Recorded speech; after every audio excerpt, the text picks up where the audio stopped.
Hey, how you doing? This is SEIJIHITO here to bring you the news, and here we are back at it again. Right, you can see by the title, people got a problem with F.B.A. and more. So the videos are a little bit, mixed up due to the fact of the order that I, ended up getting the videos. But it's going to pretty much wrap right around on top of going into other topics. Because again, FBA, we're going to be dealing with some things with ICE, immigration, stuff of that nature. Right. So again, much love, respect, and appreciation to those who are going to come in a little bit later after I give this speech that I normally do. Shout out to M Hampton and Chris T the third. What is up? What is up? What is up? So let's get directly into this video and take a listen. F.B.A, the Foundational Black American. Shout These out to ain't Brandon involved World. in nothing outside. They ain't doing outside. They on the internet looking for that look just like them to degrade and call tethers all day. I don't see these doing no work against none of these Klansmen, nothing. All I see is them calling out other black people all day. That's divisive as questioning where you from, where was you born. Show you your freedom papers? Damn, massa. I gotta show you the freedom papers. Who is these this nag? Bunch of Stevens over there trying to check blood. Want to check papers? Sound like ICE. Another 3-letter organization. Healing and perspective, or hate speech and fear mongering. But a lot of us only know how to be in community with abusers, so we start talking about healing. So let me just shout out to D Love. Shout out to Brandon World for the $2 dono. Said the man has come back to town, and also shout out to Hack. Much love, respect, and appreciation. So some of you guys, we're going to continue the video, but I had to cut it right there because the main rhetoric that I like to point out when it deals with folks always talking about the terminology FBA or Foundational Black Americans is that every single time, I kid you not, when you listen to these folks, they'll either say one or two things: either that Black Americans are xenophobic, or that it's hate speech or xenophobic, every single time. But the craziest part is when you got folks out here that have been for the longest time speaking negatively about Black Americans, you don't have people like this wanting to pull up to the scene and rah and go on this huge rant on their platform, or however it is that they decide to do it. They tend to stay mum. They don't magically hear these things. They only hear these things when Black Americans want to make a response and they want to take a direct stance. Also to note that the terminology FBA has pretty much almost been around for close to about 10 years, just about. When you look it up, they'll tell you about like the 2010s, right? It's almost pretty much close. And the problem that I have with this is that none of these folks, when the terminology FBA or Foundational Black Americans was coined, was used, none of these folks was really saying that. They wasn't rah. They wasn't getting online like this. They didn't even care. They just overlooked it. They were like, "What? FBA? That's a news. I don't care about that. Let me just go and focus on what it is that I focus on." Right. So all of these years that FBA has been, in circulation, there's been whispers and words and all these other types of things. Nobody had nothing to say. But now all of a sudden, when it gets mainstream media traction, you got the likes of Tucker Carlson, you got mainstream media, you got other people using the term. This is now when people want to start rah and making all of these videos and all of these rants, and people want to say that, oh, FBA is xenophobic and that. Why didn't y'all say this from the beginning? Where was y'all at in the very beginning to sit up there and try? Like, this is what I be saying. If people were consistent as they are right now, bringing out these videos and talking about FBA this and FBA, if y'all was like that from day one when this first came out, I'm like, all right, at least y'all consistent on something. Y'all can't even be consistent. I can't even take y'all serious because y'all knew about the term. Y'all knew what it was about, which is specifically lineage based. And because it's a finite thing and you can't fake it, you can't just, I'm about to cosplay as a Black American. I'm about to dress up. I'm about to sit up there and use the slang. I'm about to take because you can't cosplay and make up your way into a lineage based thing. This is where everybody got a problem, because there's an actual fine line that can be drawn. You can actually see what it is. It's not something that's imaginary. It's not a theory. It's something that is real, something that is within the Black Americans that are here in these United States. Not the plants, not the transplants, not the fakes, not the cosplayers, not the imitators, but the original Black Americans. But let's continue. Start talking about organization. We start talking about inclusion. We start talking about mass communal practices. You've never seen that. That's not your experience. That's not where you feel comfortable. Calling names, checking verification. What hood is this? What hood is that? Now, if we was gangbanging and killing each other, it would be a problem. But it's not a problem when ask where you from, and it's on the internet, and it's on the basis of a culture that we created out of oppression. You don't want to let other participate in your culture because they come over here and degrade him, and you know the business of colonization better than anybody. He's brainwashed. No. See, this is the problem.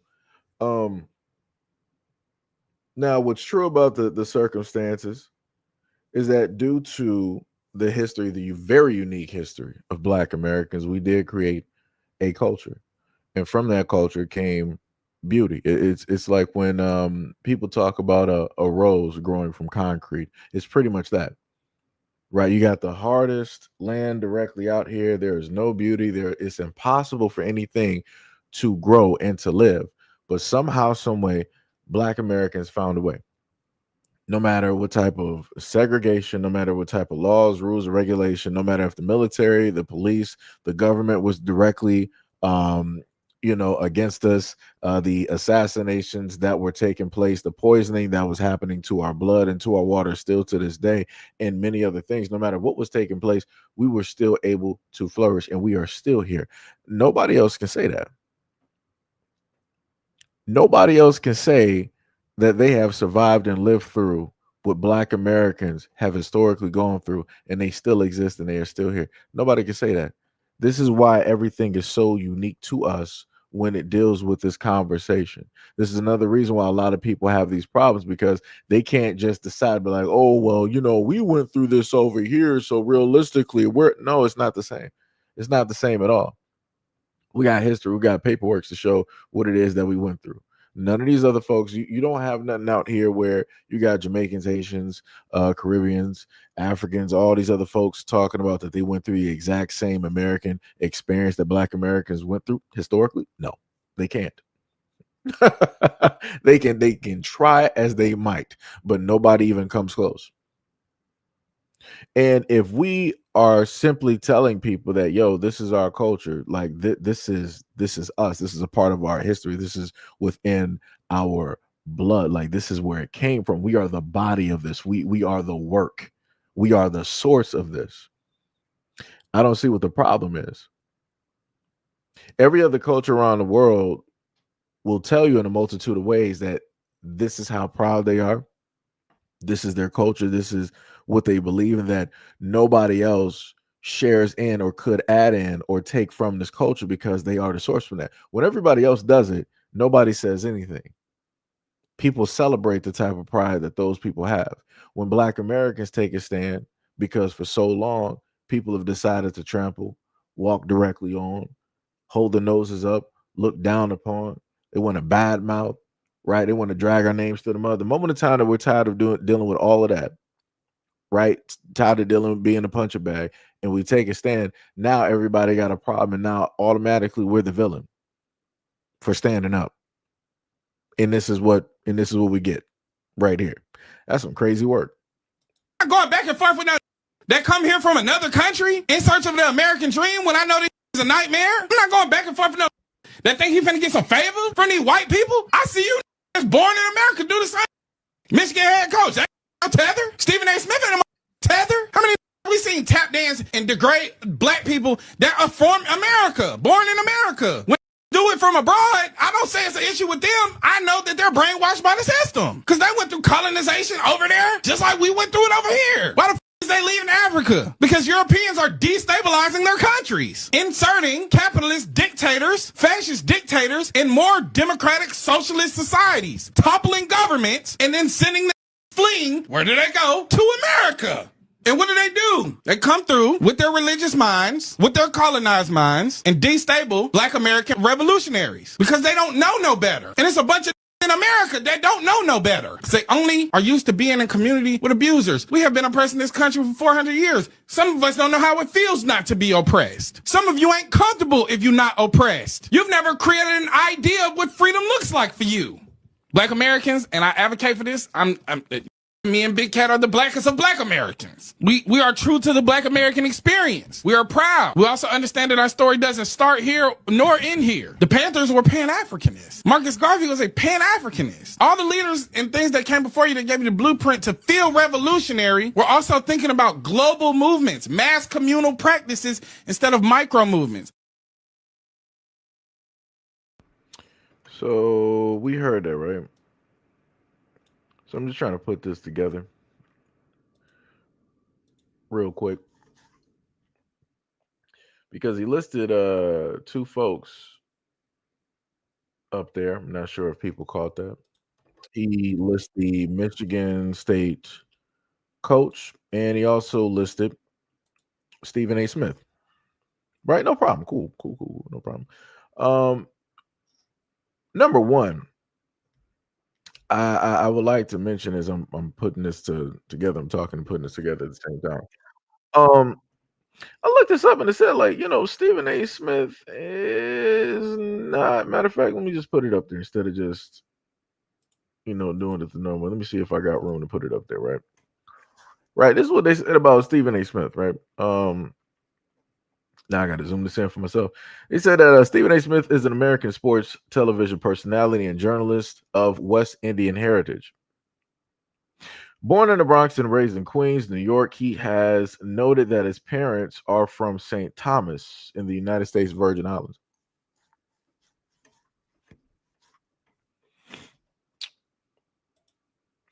And also, I want to note, let me see if I can look this because I don't want people to get it confused, right?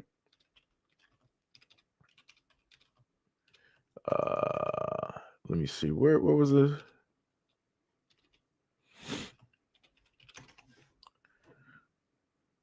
Nope, that's not what I'm looking for.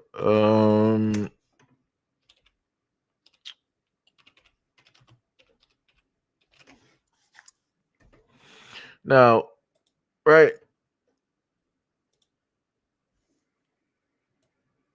Yeah, that's what I'm looking for. He defended Jerry Jones because I had to get the image directly up here. Now again, he wanted to use Stephen A. Smith for whatever reason.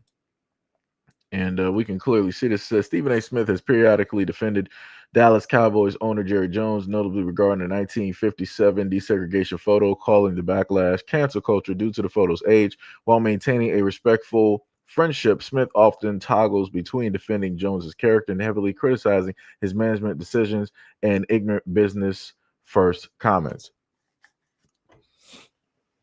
So you decided to bring up Stephen A. Smith, who we clearly have in a photo and clearly shows that he don't like black people. And Stephen A. Smith wanted to just brush it off and be like, oh, he was young.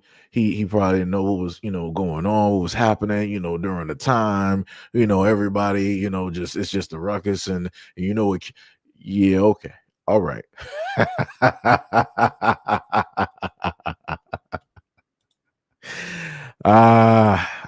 Man.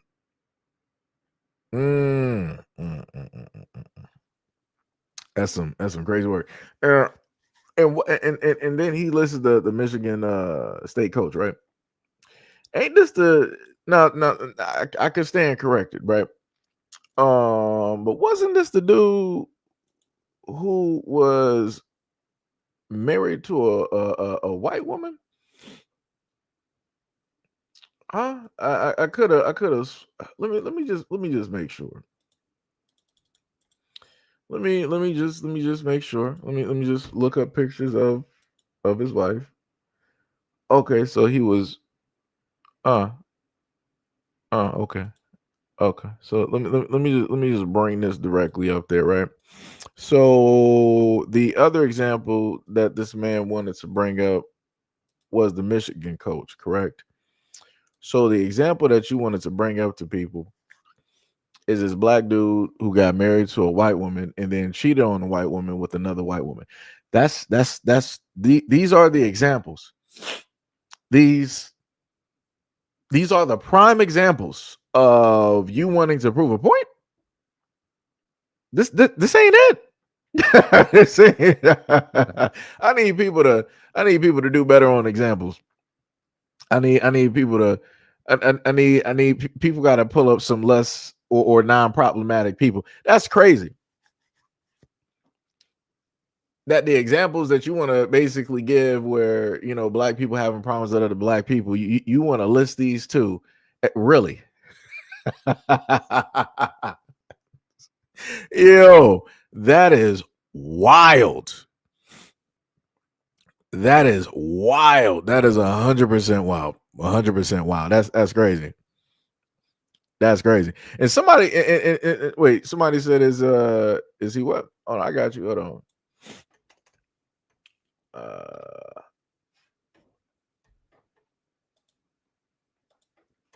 let me see something real quick. Duh, duh, duh, duh. At the moment, can't really pull up anything ethnicity wise. They don't got anything up here at the moment. I'm pretty sure if I were able to find some digging, some would probably wait, what? Hold up.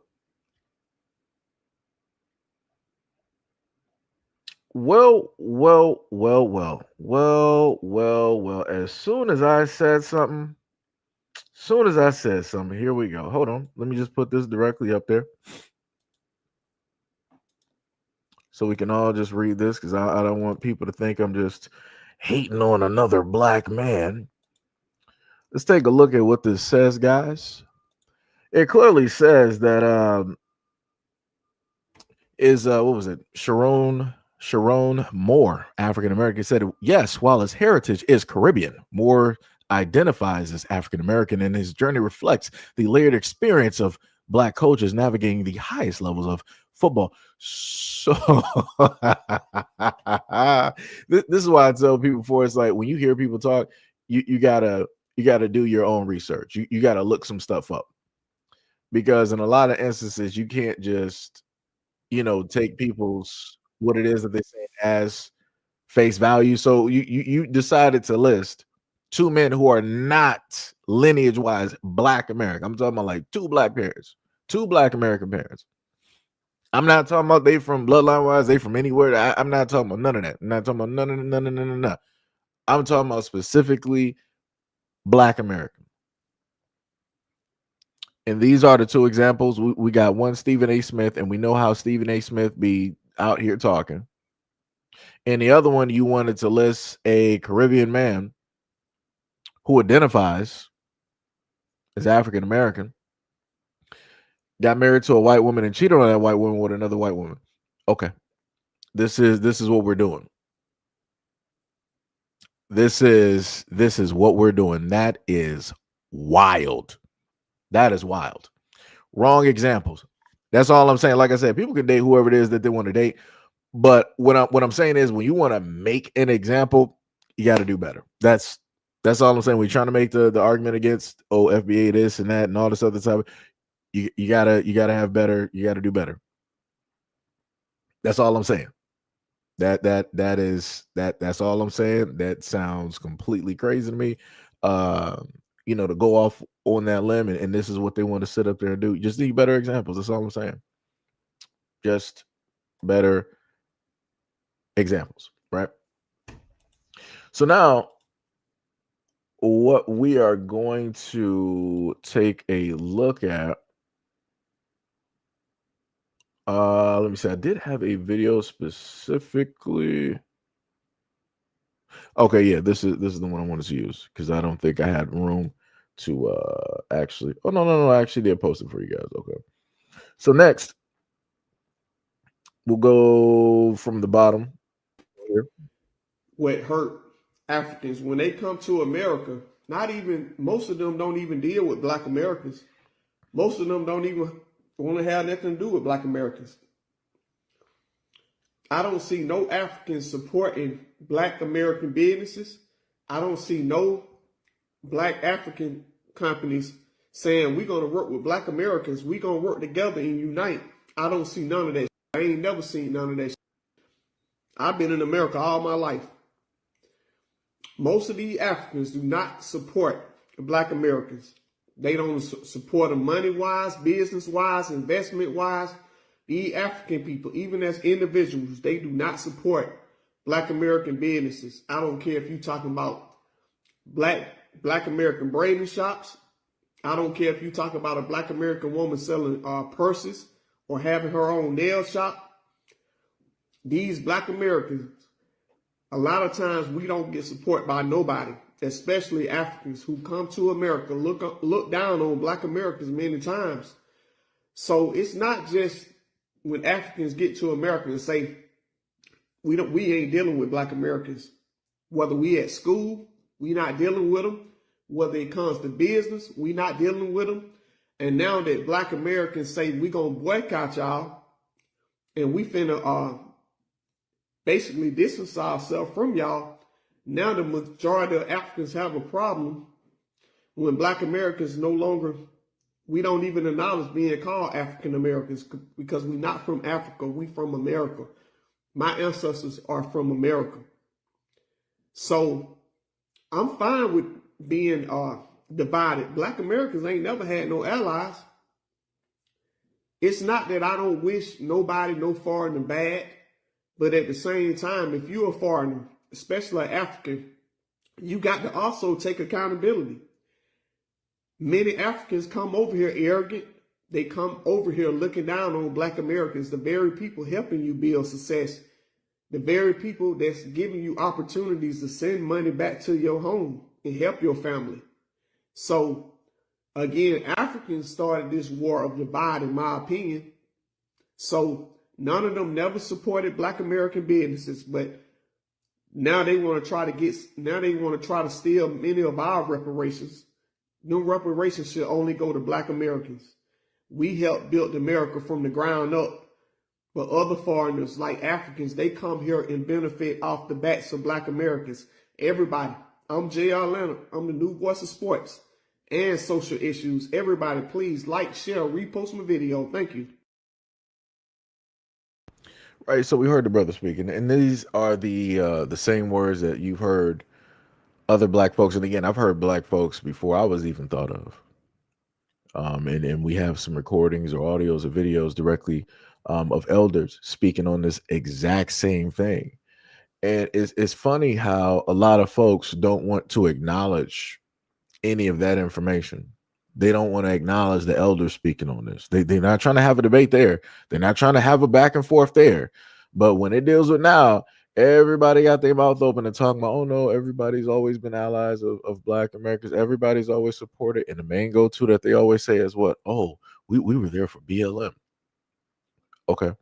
And what do we sit up there and find out when it dealt specifically with the money side of BLM? We found out a lot of stuff that didn't make sense. So again, you can miss me directly with that.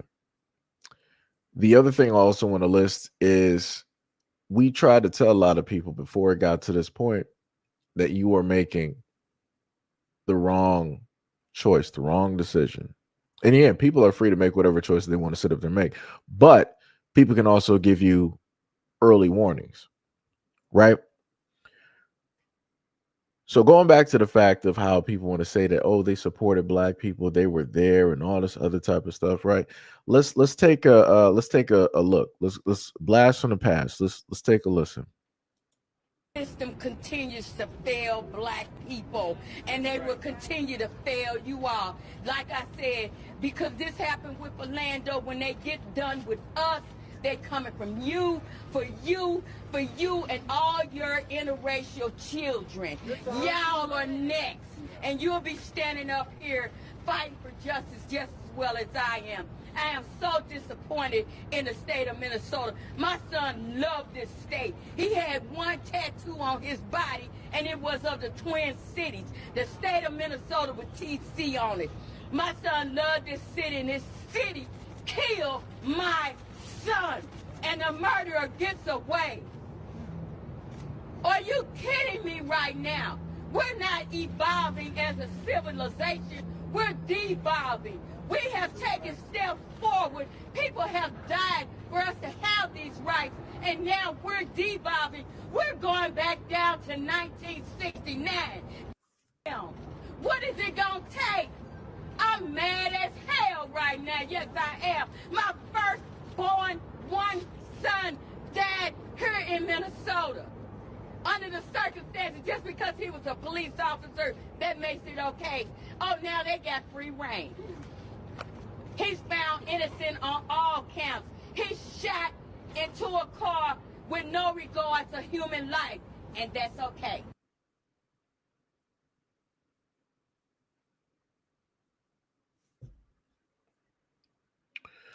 So the main thing that she stated was that, hey, we're not really getting no support for this. And inevitably what's going to happen is that because y'all don't want to sit up there and support what it is that you're able to see and hear right now. You're listening to the mother. You're seeing that she's in distress. You're seeing that she is hurt. You're seeing that she is in pain. You're seeing that she is going through sorrow. And because you don't want to stand up for what you know is wrong, because you don't want to speak, the exact same thing that you see that happened to her son is going to happen to you. And it's going to happen to everybody else. And here we are.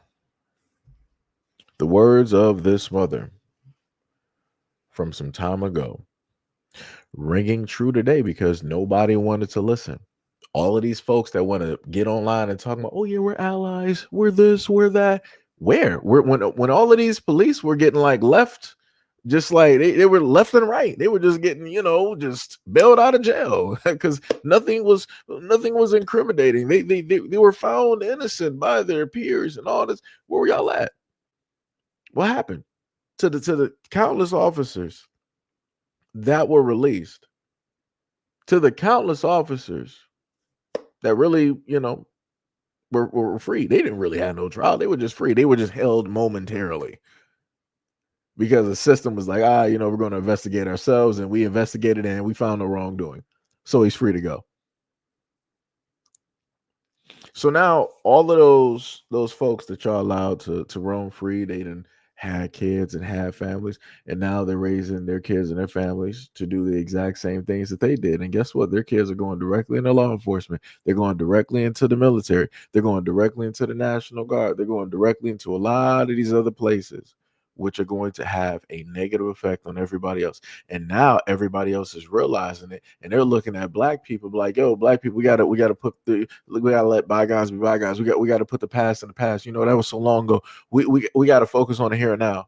We're all suffering. No, we're not all suffering. You're suffering. You're the ones losing. Because the funniest thing is the main two faces that were showcased that were harmed by way of ICE, law enforcement, however it is that you want to put it, are white. Even though that there's information directly out there showing that both of those people that had their lives taken, and again, this is not me sitting up there saying that people deserve to have their lives taken, but I will sit up there and say that when you decide to put your life in the fray of things, a building is burning and you opt to go directly inside of that burning building. That's what those people decided to do at those protests. The one guy who lost his life, I guess he was a nurse or whatever it is.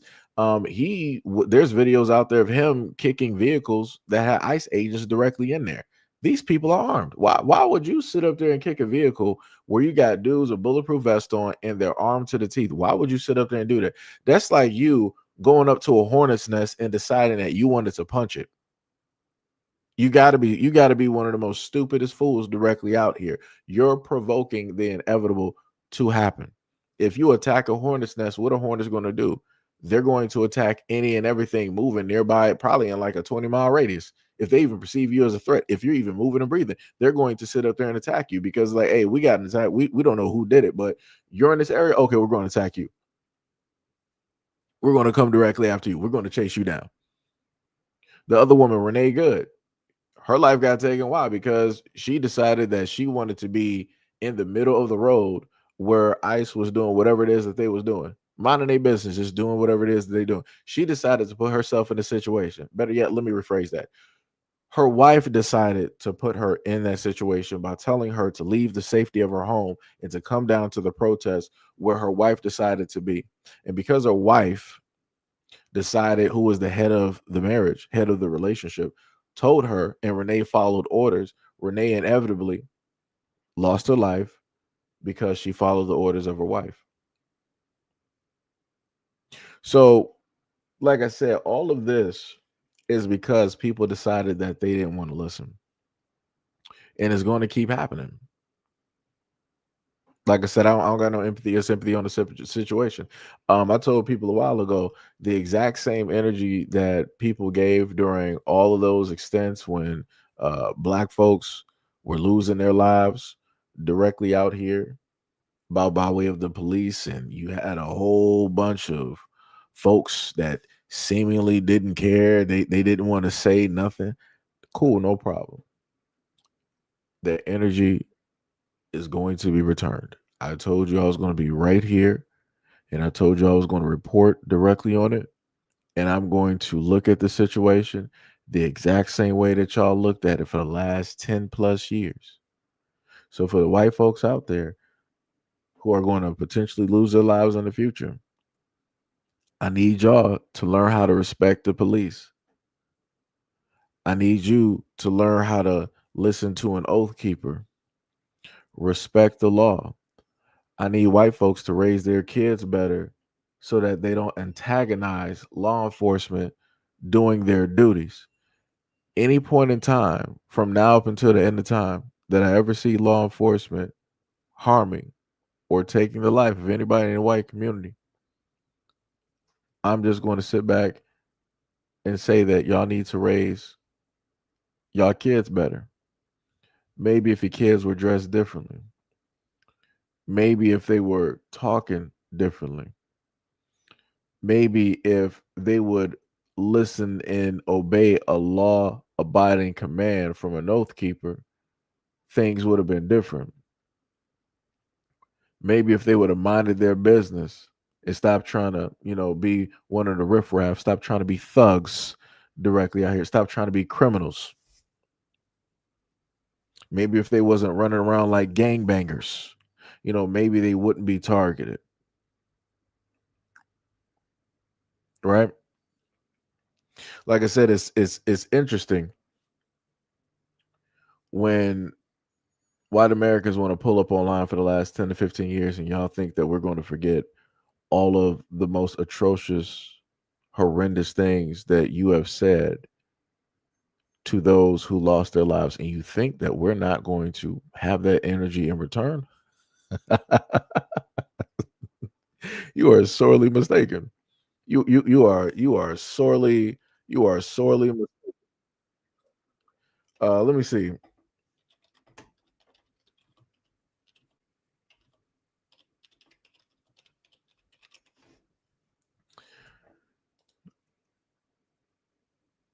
You know, for me, at this moment in time, how I feel about the situation, this is going to be me every single situation when it deals with that. Let me just take these down. Hold on, give me a second. Because like I said, I find it very interesting that folks feel that, oh no, black people, y'all need to, turn the other cheek. Don't sit up there and give the same energy that other people basically give. No, you can't do that. You have to sit up there and you got to be better. And I'm like, for what purpose does it serve me? This is me every single time. if the image will even show up, which it won't. Hilarious. Hold on. Right there. That's pretty much me. And this was taken from The Flash, the television show. That's going to be me every single time. You know how a lot of folks wanted to get directly online and they wanted to sit up there and quote unquote celebrate, and they wanted to act a fool. They wanted to, clink champagne glasses, and they wanted to, do all of it. Yeah, this is how I'm gonna be chilling. That's how I'm gonna be chilling, because I'm like, what be like that? Maybe if you would sit up there and think differently about how you want to move in life, things wouldn't happen. Right? Law enforcement would not have to come directly for you and teach you a lesson. As a matter of fact, from now up until the end of time, the moment in time that law enforcement does anything to the white American community, I'm going to be right there to say that cop did nothing wrong. Free that man. Put money on his books. Bail him directly out. Allow him to be an officer again. Do not strip him of his badge and put him directly back into the white community so he can do his job again. I promise you, if at any moment in time the black community, even just not even a half, but somewhere close to that, if a nice close to half of the black community had that exact same energy online, I promise you would see that blow up like nothing else ever before, and people would be like, "Oh my God, this further proves that the blacks are anti-white, and this that and the third, and then they just want things to happen to us, and they're trying to do away with us, and right, they're going to go right into that spiel, and everybody's going to run directly with it, but everybody's not going to note for the last 10 to 15 plus years what Black Americans have had to see and face when it dealt with online commentary. It don't matter if it's podcast. It don't matter if it's even people directly on the news, like Fox News. Them fools have said a great deal of things, a great deal of insinuations. Right? A lot of people all over took all types of liberties to say whatever it is that they wanted to say. But I promise you that if at any moment in time, if Black Americans return that exact same energy, everybody would play victim. That's crazy. That's 1,000% crazy. But what was happening to us? Okay, I got you. Yo, Jay, shout out to the for the $10 dono. You said, yeah, sorry for the topic. No, it's cool. You said none of the black people, none. You said black people didn't care. They knew what was happening to us. Not and you said now it's happening to them, and they expect us to help them because it's happening to them. Yeah. Like I said, we tried to tell folks what it is and what's going to happen because we have a unique history here. Everybody always thinks that they know what is best. They think that they know better than us. They think that they are bigger than the program, and we try to warn people. Even though we don't have to, we don't have to say a word. We can just let people walk directly through a dark door and let them see what happens. But we are nice enough to try to warn people, no matter how it is that they treat us, no matter how it is that they belittle us, that they want to name call us, that they want to do all of these things that they normally do in groups, mind you, in groups. And now people are like, well, we're not going to apologize for not believing you and all the things that we did, but we're going to still turn around and ask you, like, yo, we need to help. We need to fight together on this, because it's not just us dealing with this. Because after they're done with the immigrants, blacks, guess what? They're going to throw you into slavery. So you might want to stand up and fight and do something before they come after you. Well, the joke's on you, because they've always come directly after us. Like I've said several times now, we are the beginning and we are the end. You guys are just in the middle. So you guys, a lot of y'all are just getting your little taste of what it is that historically what we faced. And y'all can't even deal with it. It's a little bit hot, and y'all just burn it up. It's like, that's crazy. You would have thought that y'all were not just built to just deal with heat. I mean, some of y'all ain't, but you know what I'm saying. Like I said, it'd be like that though. It 100% be like that. It'd be like that, right? Let me take down these pictures here. Take these down. All right. So now let's go to the next one. Be a difficult and lengthy process. President Trump signed an executive order that says any woman in the United States unlawfully who gives birth to a child and that father is not a U.S. citizen or a green card holder, that baby will not be considered a U.S. citizen. It also says that any woman who comes to the United States as a visitor or as a student or for business or through the visa waiver program, these are folks who are lawful here in the United States with a visa, also gives birth to a child during that lawful time here in the United States, but yet the father is not a U.S. citizen or a green card holder, that child is not a U.S. citizen. This executive order goes into effect, or it applies to babies who are born 30 days after the order. It directs federal agencies from recognizing the child as a U.S. citizen, and it also says that state and local governments who recognize these babies. Right. So basically saying that these foreign women can't be coming here and just randomly having kids. Pretty much. And if you do, guess what? That child is not going to be considered American. Oops. Oops. But let me tell you now, let me tell you what the new scam is going to be, though. A lot of these foreign women, they're going to come here. And the main, for me, from my perspective, the main group that I feel that foreign women are going to try to target are Black American men. Seiji, why would you say that foreign women would try to target Black American men? Because a lot of people are able to witness and see the discourse that is online. People can go, if people want to try to get a consensus on what America feels about Black men, right? And then on top of that, you go online and you want to get a standpoint or a view of how Black women feel about Black men online. That's going to give them the plan that they need. And it's going to be easy for them to do. I'm just going to I'm just going to sit there and be as honest as it's going to be easy for them to do. Because there's so much stuff going on and there's so much, negativity and things like that when it deals with Black American men, that those women are going to be like, yo, this is the easiest route to sit up there and go. They are, American. So, by way of, trying to finagle and, do some things that way, it's like, I got a plan right there.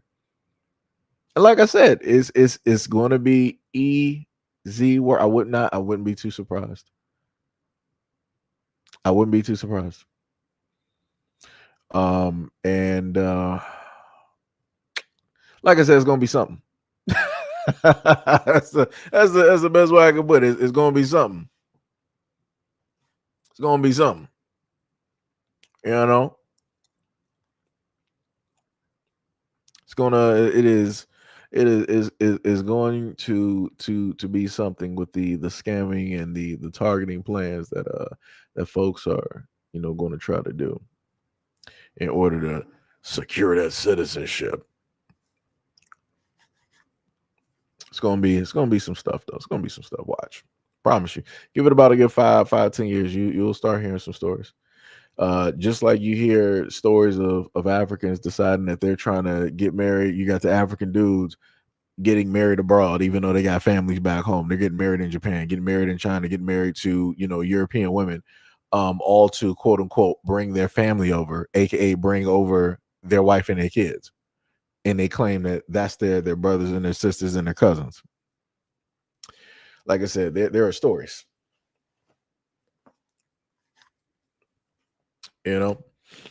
That's crazy. I'm looking at somebody by the name of Cruz directly in the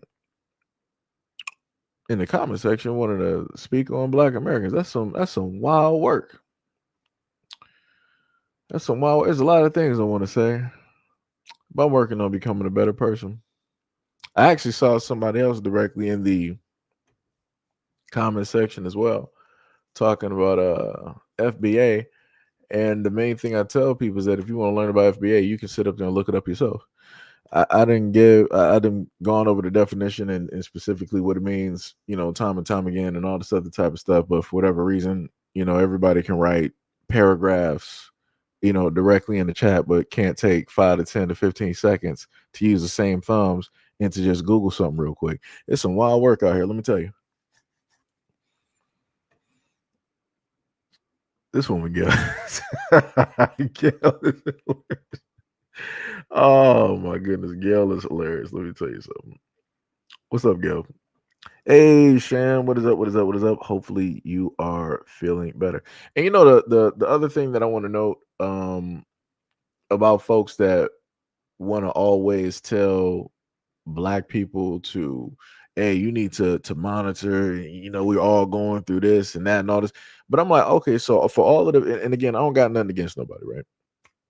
But for a lot of the folks out there that are specifically Pan-African or whatever it is that you want to call yourself, why is it that y'all get online and y'all want to rah when it deals with Black Americans and what it is that they feel?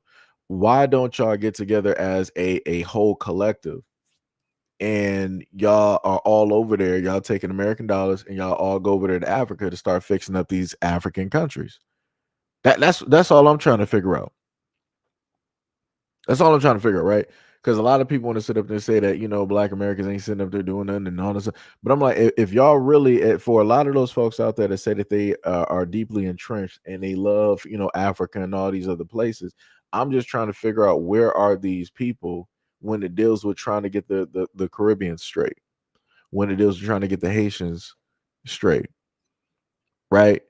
When it deals with getting the Africans straight, so they don't have to run to Canada, they don't have to run to Europe, they don't got to run to China, they don't got to run to Japan, they don't got to go to Australia.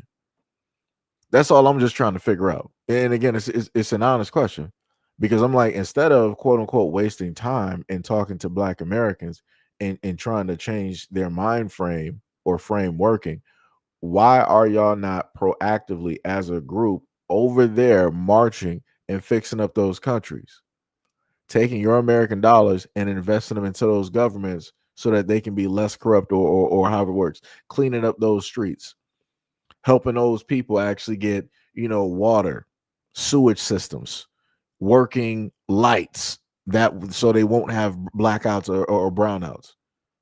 That's all I'm saying.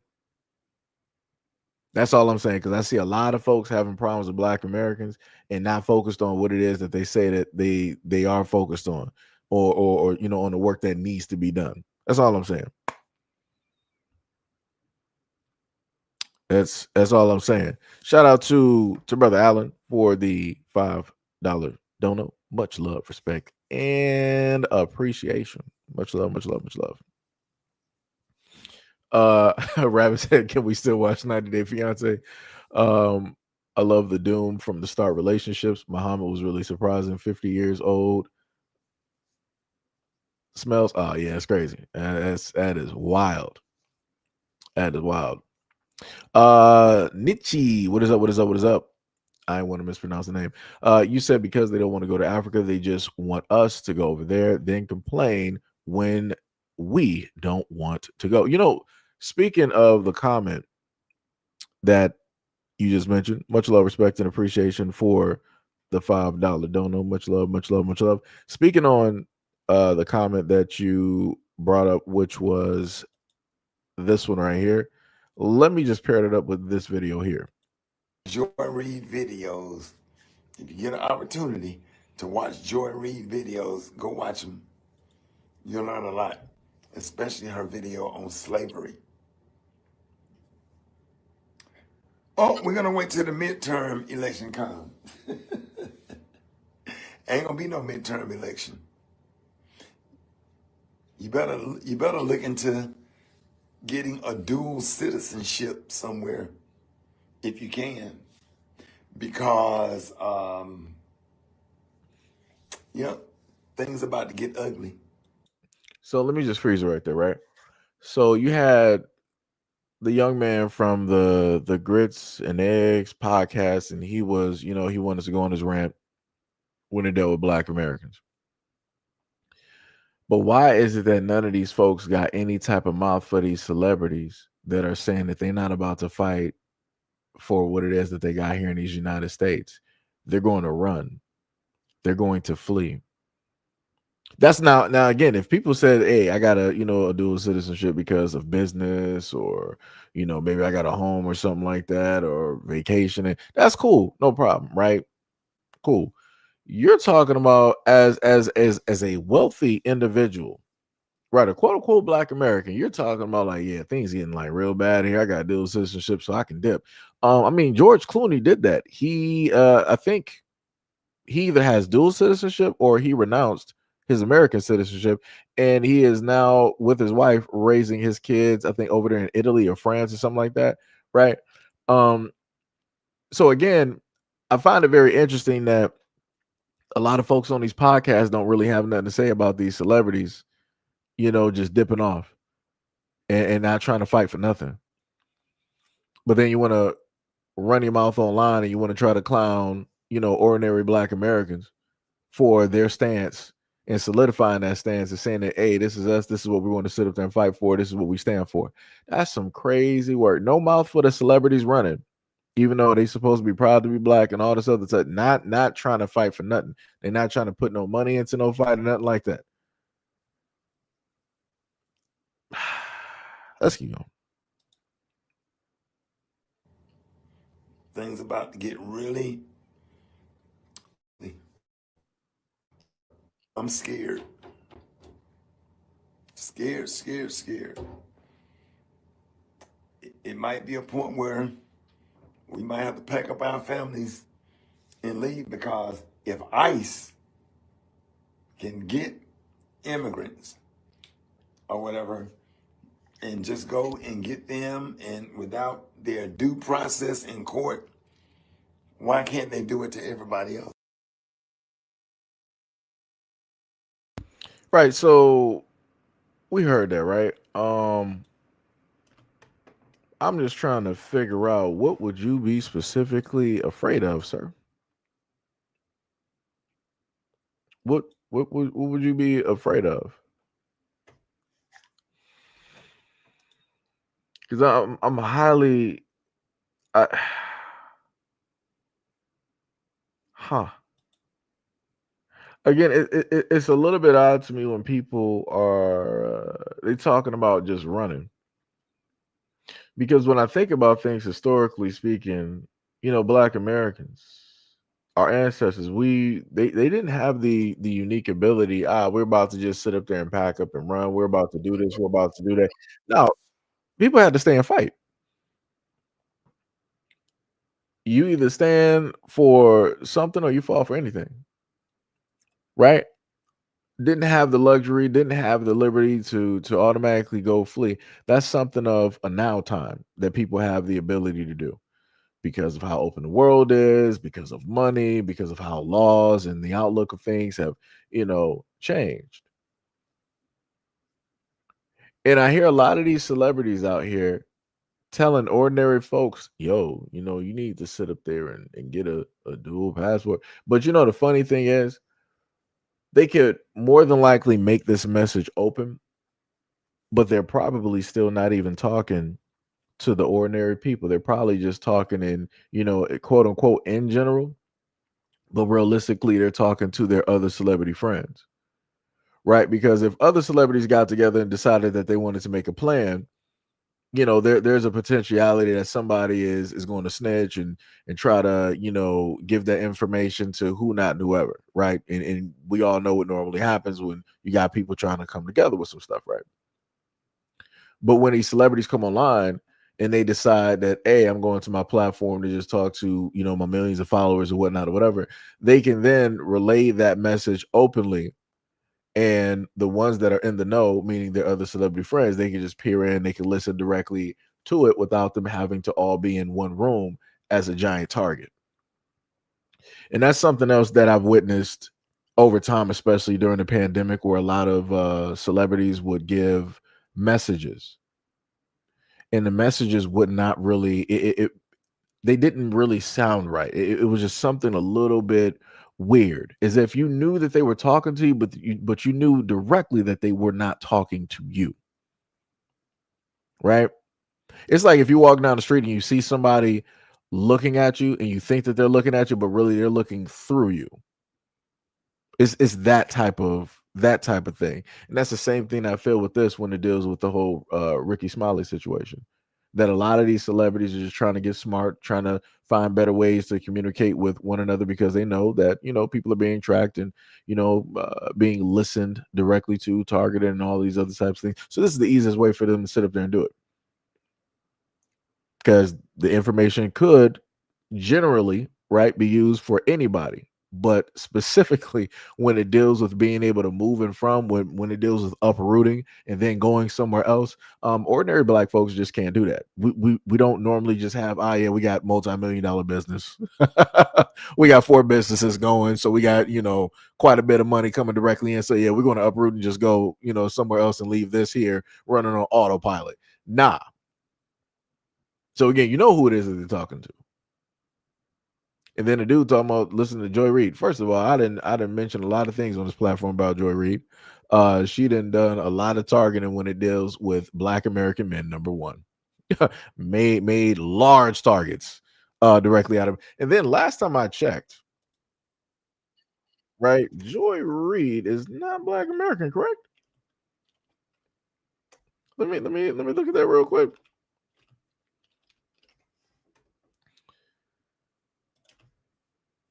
Let me see. Yeah, Joy Reid is an American journalist of 5+ mixed Afro-Caribbean and Central African descent. Right, her father is Congolese, Congolese from the DR, an engineer. Her mother is Guyanese, right, a professor and nutritionist. And she was born in New York but raised in Denver, Colorado. That's wild. That is wild. So you got all of this melanin there, right? But you weren't even raised in an area around Black people. They took you directly to Colorado. That's wild. And they say she identifies as Black/African American. This man said, "Listen to Joy Reid." Nah, I'm sorry. Because last time I looked at Joy Reid online, she was disappointed and angry, about being fired and all this other type of stuff. And now, she stated that she's not even Democrat and she's far from it and all this. Yeah, I'm not trying to hear that. I'm not trying to hear that. Now, after you done realized all of the stuff that you've been sitting up there doing didn't pan out for you. It was not going to give you that pot of gold at the end. Now you want to just try to be against everything and try to dismantle stuff. It is far too late for that, brother. It is far too late for that. Like I said, and for anybody that falls directly for that, I got a planet in another solar system I can sell to you for $10. If you're willing to buy it, you don't got to sign no contracts. We don't need no paperwork. But I got that planet.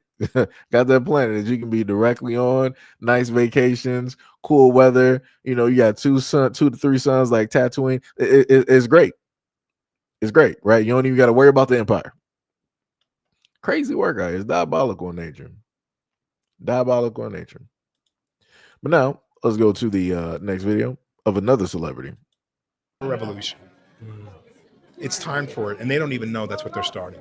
Some very rich old white men are exerting their power to suppress our own people, thus creating a feeling of civil war in the streets, preparing the haters to hate, teaching them how to shoot. They're not even trained right, to kill. This is all a preparation for a very insidious problem that's happening in our world. And for me, I have to speak out that we will not be iced out. This is not going to happen. They can't take us all down. If the whole world showed up on Putin's doorstep or on the Iranian's doorstep or in Washington, it would stop. They'll kill 550 million, however, but the rest of us would survive with a new. This is time for a revolution. It's time for it, and they don't even know that's what they're starting.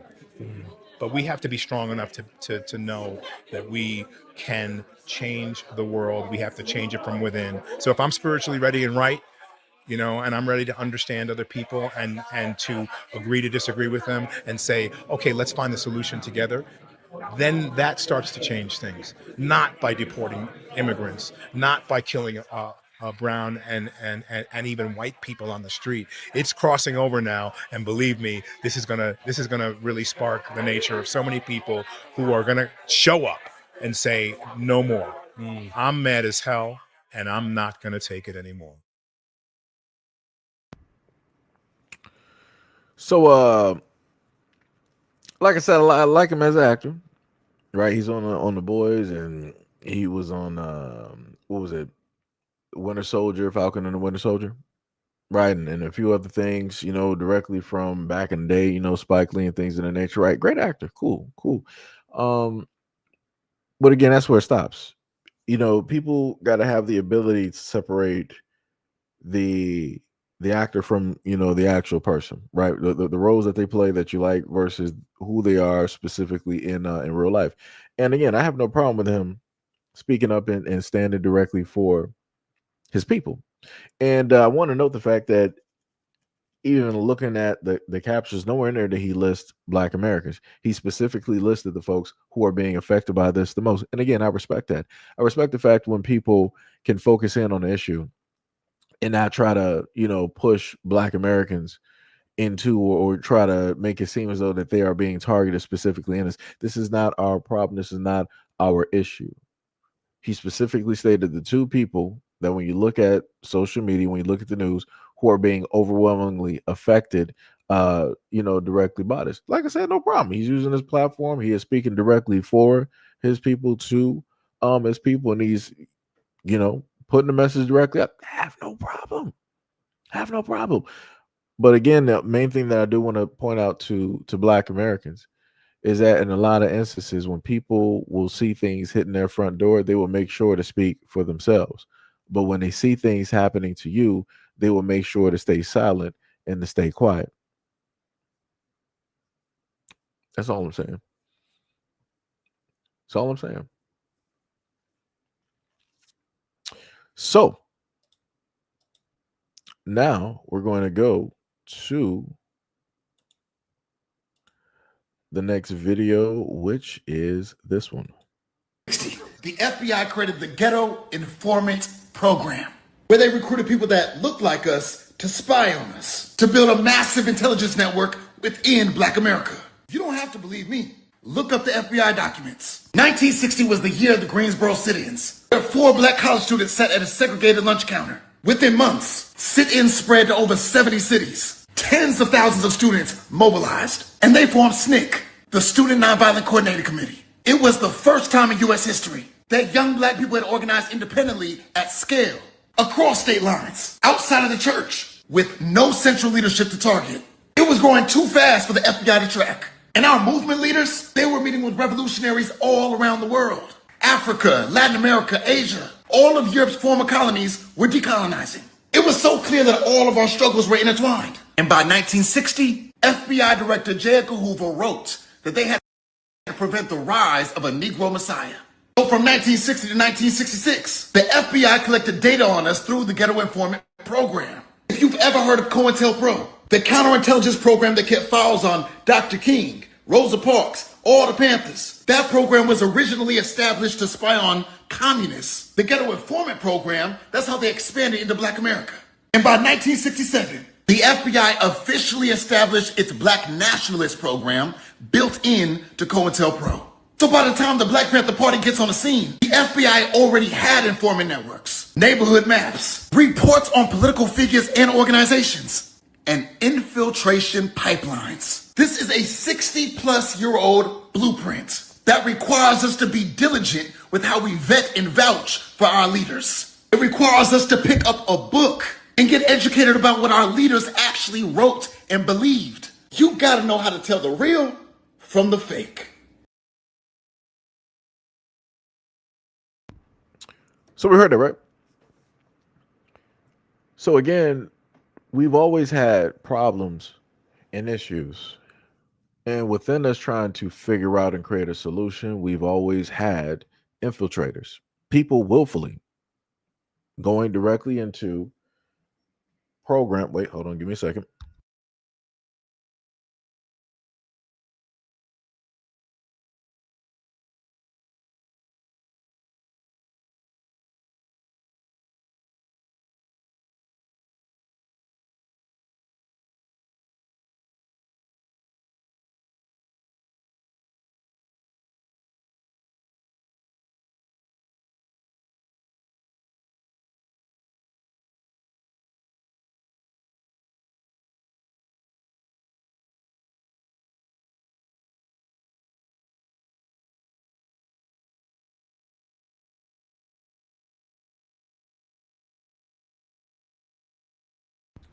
Apologies, had to take a phone call. But again, we always have infiltrators. We always have those willfully deciding to do the dirty work, even to the extent of people who look exactly like us. And people wonder why it is that Black Americans don't trust anybody directly out here, because you have far too many people that are willing to do the dirty work of the government or the many other hidden or silent hands directly out there when it deals with stuff of this nature. And as I stated before earlier, Black Americans have a very unique history. No other group out here can specifically talk about the fact that the government created organizations in order to infiltrate, in order to stop, in order to dismantle the movements of the Black community, because they want to control any and everything that is specifically happening. Like I said, you had those in the government that specifically stated that the Black community will never have a Black Messiah unless they are the ones that orchestrate it, the ones that create it, that bring it into reality, which means that that would be a controlled entity that they can move at their whim. That if they want that person to jump, they'll jump. If they want them to, speak to the Black community and to, tell them to, push money towards this other organization, they'll sit up there and do it. This is another reason why, and I know I get quite a bit of flack when I say this from time to time. This is why I have a problem with the church, because I don't really see anything, or I haven't seen anything where the church has provided any type of a safety net or a community workshop or a think tank where Black Americans can really come through, feel safe, just be at ease and breathe and build and flourish. Haven't seen it. The most, again, like I said before, in the Black community, when it deals with the church, all I've seen the church do is take, recite the exact same Bible scriptures that have been recited since slavery. Ain't nobody out here saying nothing different. It's the exact same thing. People may have just worded it differently. Maybe people have styled themselves differently. Maybe the people saying it are a bit younger, but it's the exact same things. And people are like, no, it's like it would take you 70 lifetimes to sit up there and like really, read the Bible. And even at the end, you just really figure it out. It's really deeper than deeper than deeper than deeper. I'm like, okay. I'm sorry. I'm like, all right, you got it. I ain't gonna argue with you. Got it. You got it. But I'm not about to keep listening to people regurgitate the exact same things. It makes no sense.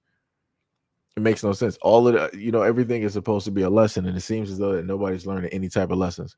So it seems as though that some of the lessons that are supposed to be there, they're not properly being taught, because people are still out here making the same mistakes. Color me surprised. Because normally if you go to school, like let's say you go to college, right, and you're taught how to be proficient, right? You're taught how to be a scientist. You're taught how to be a pianist, right?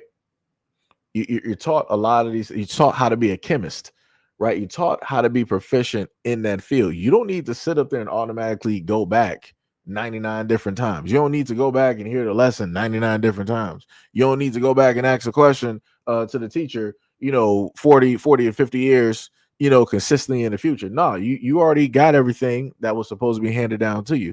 So the if, ands, or buts, how to problem solve and think yourself out of different situations. Or if you run into something new that you've never seen before, you know how to potentially craft or to have critical thinking or enough critical thinking skills where it's like, all right, I got this.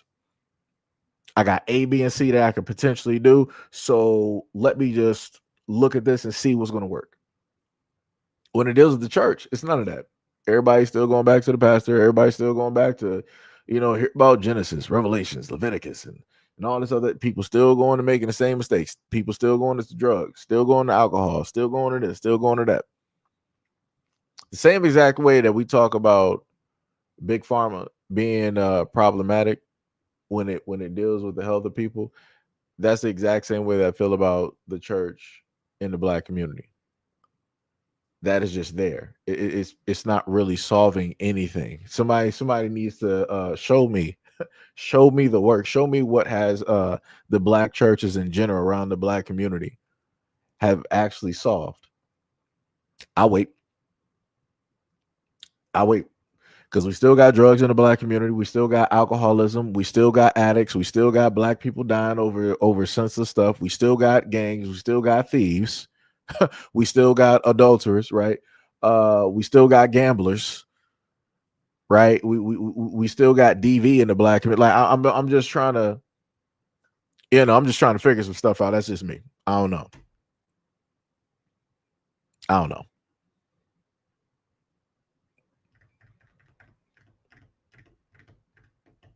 And then the church is the same one telling Black folks that we all need to come together, but yet ain't all of these folks that we need to come together with ain't never come together with us. So I'm a little bit confused. Like I said, shout out to the snake oil salesman. They know how to do their job. They learn from the best, aka the government. They go hand in hand.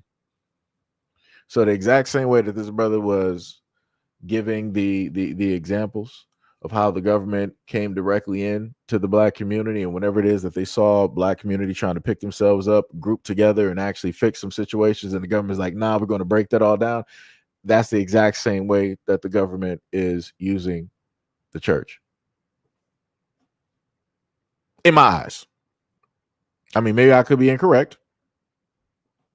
I could be incorrect, but I'm just saying. It'd be like that though. That's all I'm saying. So next we're going to go to this young woman here and see what she has to say. Right. And this goes directly into what Ricky Smiley was saying earlier about, moving and living abroad and the whole thing of, make sure to get your dual citizenship because things are getting bad. Right. So this is an honest take from a woman, as she stated, she has lived abroad. And a lot of the problems and situations that I'm hearing here, I don't hear a lot of these folks who consider themselves to be Pan-Africanist or whatnot, whatever. I don't hear them talking about the hardships or the different trials that Black Americans face or would have to go through when moving to a whole, another spot, right? So let's take a listen. Let me share some cons with you that I have noticed living abroad as an expat. Sometimes you really miss being in the United States of America. And even though there's a lot of happening there, even though Trump is literally doing a number on the USA, you actually sometimes really miss being there. And yes, even with all the wahala that's going on in the USA, sometimes I really miss being back home. A lot of people move over here abroad because the USA dollar stretches a lot further when you're in foreign country. But nobody ever talks about how it is to adapt to the environment that you're in. And not a lot of people are built for living abroad, especially in Africa. Some places that you go to in Africa, you have to deal with the water quality. Some places the water is extremely dirty. It's very hard for Americans to adapt to the food. Some places don't have consistent lights, and there is extortion all over Africa. And let's talk about how dangerous it could be living abroad as well. In some places, they see foreigners as a come up, as a walking lick. And they don't do this as much in Kenya as other places, but sometimes you could be out and about and people will literally follow you because you're American. Would be begging for money. They would be following you all over the place. Sometimes it could be a bit overwhelming. Then if you go like to the market and buy things, or you go to like the store, you want to buy like furniture or curtains or something like that, it's like as soon as they see you as a foreigner, they automatically up the price on you. So something that a local may pay like $2 and $3 for, you could easily pay like $50 for. And even though we have like crime and everything happening in the United States of America, USA is not any better. But these are things that you have to adapt. And you actually have to think and move like a local if you want to live abroad. And I'm not going to lie, you better not come abroad with only just savings and savings only. You have to have some type of revolving income, because if not, eventually you're going to run out of money. It may not be 2 months, it may not be 4 months, may not be 6 months, but eventually you're going to run out of money if you are only depending on what's in your bank account. Like me, I am a business owner, so my business allows me to travel internationally. I teach people how to do business and everything, so I'm just not living abroad and not having any revolving income. You must have some type of other side hustle to live abroad. And God forbid, you better hope you don't get sick, because living abroad is not like in the USA where you could just go into the ER and they'll see you even if you don't have insurance, or even if you don't have the money to pay right then and there. Here, I'm speaking of Africa, you must have money in order to be seen. They don't care if you are in a state of emergency. They are not going to see you if you do not have money to give them. And if you have to have any type of surgeries or anything like that, they will increase the price too if they see that you're a foreigner. Or if you are in a life and death situation and you don't have that money to give them for that emergency, you are going to be out of luck. The healthcare system abroad is completely, totally different than the USA. And I can say in Kenya it's a lot better because they are ranked like number 2 when it comes to healthcare. But even with Kenya, you must have money in order to be seen. I just had an emergency about last month and they wanted like $1,000 to see me. So I was forced to go to the village doctor, who only charged like maybe $80 to $100. Mind you, I've never been to a village doctor before, so that was quite an experience. And if you have children, it seems like the kids adapt a lot quicker than adults do, because my kids did, and they're living and they're enjoying being abroad. But also when it comes to kids, you have to have some type of teaching plan in place for them too. Because if you ever go back to the United States of America and they find out you were living abroad and you didn't have your children in school, or you didn't have them in homeschooling, they're going to make you start from square one. So homeschooling is always an option when you're living abroad, or taking your kids to international schools. My kids are not in international school right now because it's so expensive, but eventually they will be. But right now it is so expensive, and they do like per term, and it's like a couple $1,000s. So yeah, I know that nobody's talking about this, and I love living abroad. I do love it. I love living abroad. I have been living in Kenya now for, like I said, about 7, maybe closer to 8 months. And I highly recommend people come to Kenya, but also you have to be prepared for, what's going on in the country. You have to be prepared to live and adapt like a local. Even though you have your USD, you are still going to feel whatever the country is feeling. You may be in a better situation because you have the money to live in better areas, or you have the money to, buy higher quality products and everything, but you're still going to feel whatever that country is feeling. And I'm going to make another video too, just listing a couple places that I would recommend that you can try to move to if you're wanting to move abroad. Places that I have researched prior to coming to Kenya. I chose Kenya because of the healthcare, and because I seen a lot of expats saying that it's close to living in the United States of America. So that's the reason why I chose Kenya. But yeah, I just wanted to do this video just to let you guys know that, living abroad is good. I love it and everything, but also it comes with problems as well. It's not all glitter and golds like people are making it seem. All that glitters is not Are built gold. Now, the interesting thing directly about this, like I said before, only so few will be honest about what it takes and what they have endured and had to go through and seen.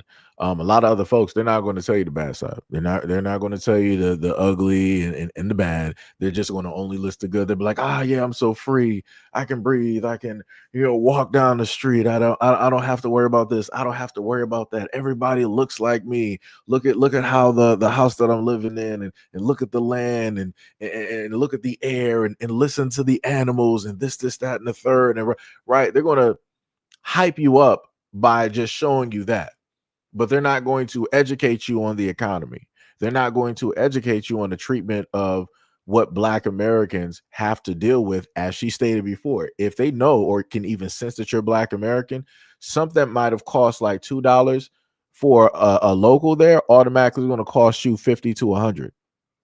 They will automatically super upcharge. They will turn whatever it is into a pair of Jordans real quick directly on you, because they're like, oh, well, you're rich, you got it. So I'm about to sit up there and get what it is that I can get. And that goes back to the conversation that we had before, where it was an African woman, and she said that all Africans do when they go to whatever country that they're in is take, take, take, take, take. They're all about what it is that they can get. They're not about nobody else. They're only about themselves. So this is where I go back and I say, why is it that people want Black Americans to quote unquote formulate the Avengers with other groups of people when other groups of people don't really even like us like that? It's all about what is it that we can do for them.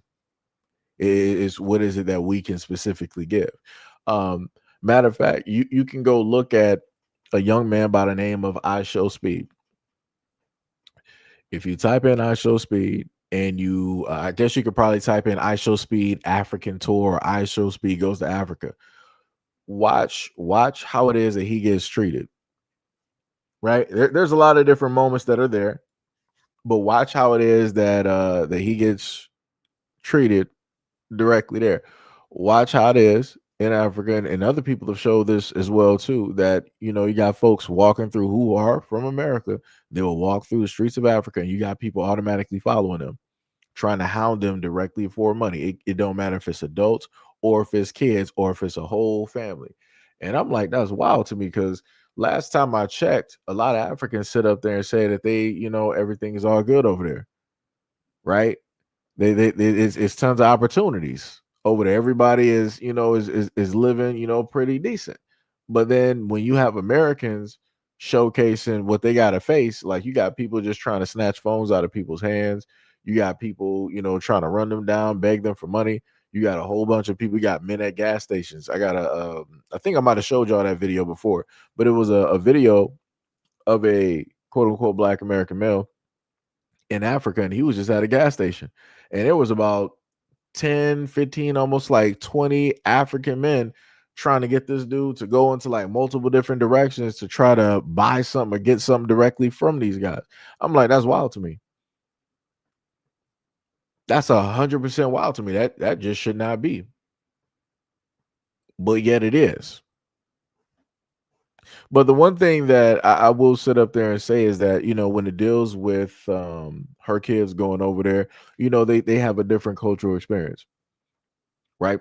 That the one thing I do sit up there and tell people, hey, it's no no problem. People want to take a trip or a vacation and stick their toe into another culture and try to learn some things and understand some things, world perspective, those type of things, right? To give a well-rounded view of stuff, or to allow people to understand how appreciative you should be of where it is that you specifically come from, right? Because for me, it's very odd to hear folks sit up there and say like once they move over to like this whole other place that's supposed to be better and they can breathe and stuff. It's weird to hear people say that they basically miss being home. I'm like, the whole reason to leave home is because quote unquote home was not the best suited thing for you. Certain things were happening at home that wasn't beneficial for growth. It wasn't beneficial for life longevity. Things of that nature. It's a little bit weird always hearing that. Right. Like I said, I understand people taking vacations, maybe taking some extended trips. But the moment in time that you decide that you want to just uproot and you're just purely just like living there and this is where you're going to be for the rest of your life, yes, I don't know. I don't know. I don't know. But yeah. Yo, Lenard, what is up? You said no, said you just gotta work hard. Yeah, like yo, that's crazy to see a lot of those folks out there just begging openly in the streets.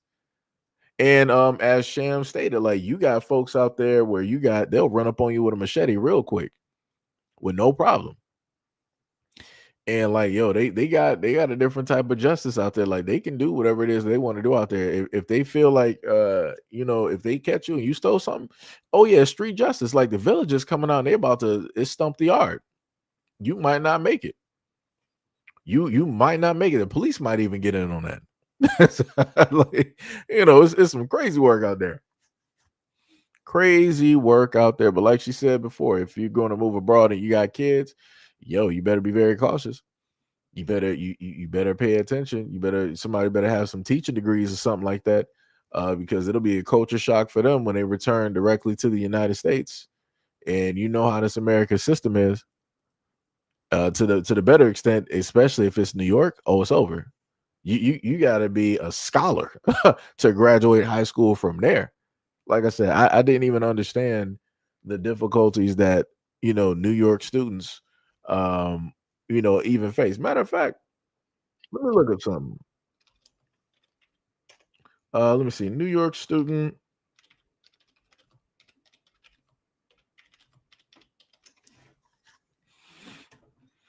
Ooh, Jesus Christ. Oh no, okay. They said in 2026, New York State faces a complex landscape with a high school graduation rate around 82.8%. In New York, while college dropout rates remain above the national average, with over 1.9 million state residents having some college experience but no degree, New York high school dropouts saw a slight increase in 2022 to 5.4%, while lingual learners slash English language learners face a high of 26% dropout rate. Woo, that's crazy. Dang, that's wild. Ooh, boy. Let me see different demographics. Data from 2022 indicated that English learners had a 67% graduation rate, while students with disabilities had a 64% graduation rate, indicating higher dropout risks. Mm. So technically, the dropout rate ain't that bad. From now, when I was talking to people before, it made it seem like the dropout rate was pretty high. But I do know that there are some difficulties. Like if anybody's from New York in this chat, I've heard how y'all got to take what is it, like some state test, and you got to pass quite a bit of that. And if you fail, it's like you just got to repeat the same thing, like some crazy work. I'm like, ooh, boy, that's wild. That is wild. But yeah. Wait, Chris said, "Now that's a fact. Massachusetts too. The high school courses are advanced." Yeah, it's like, I did not even understand. I just thought, just normally getting credits was tough.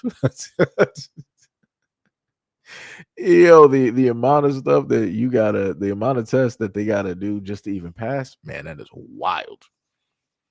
That is wild. Like I said, I don't even know why New York is even like that, because it's like you just got to have a normal job, realistically. Technically, not have a normal job. You got to have about 2 to 3 jobs to work there, on top of having family or friends or somebody else living with you, in order to basically live and survive there.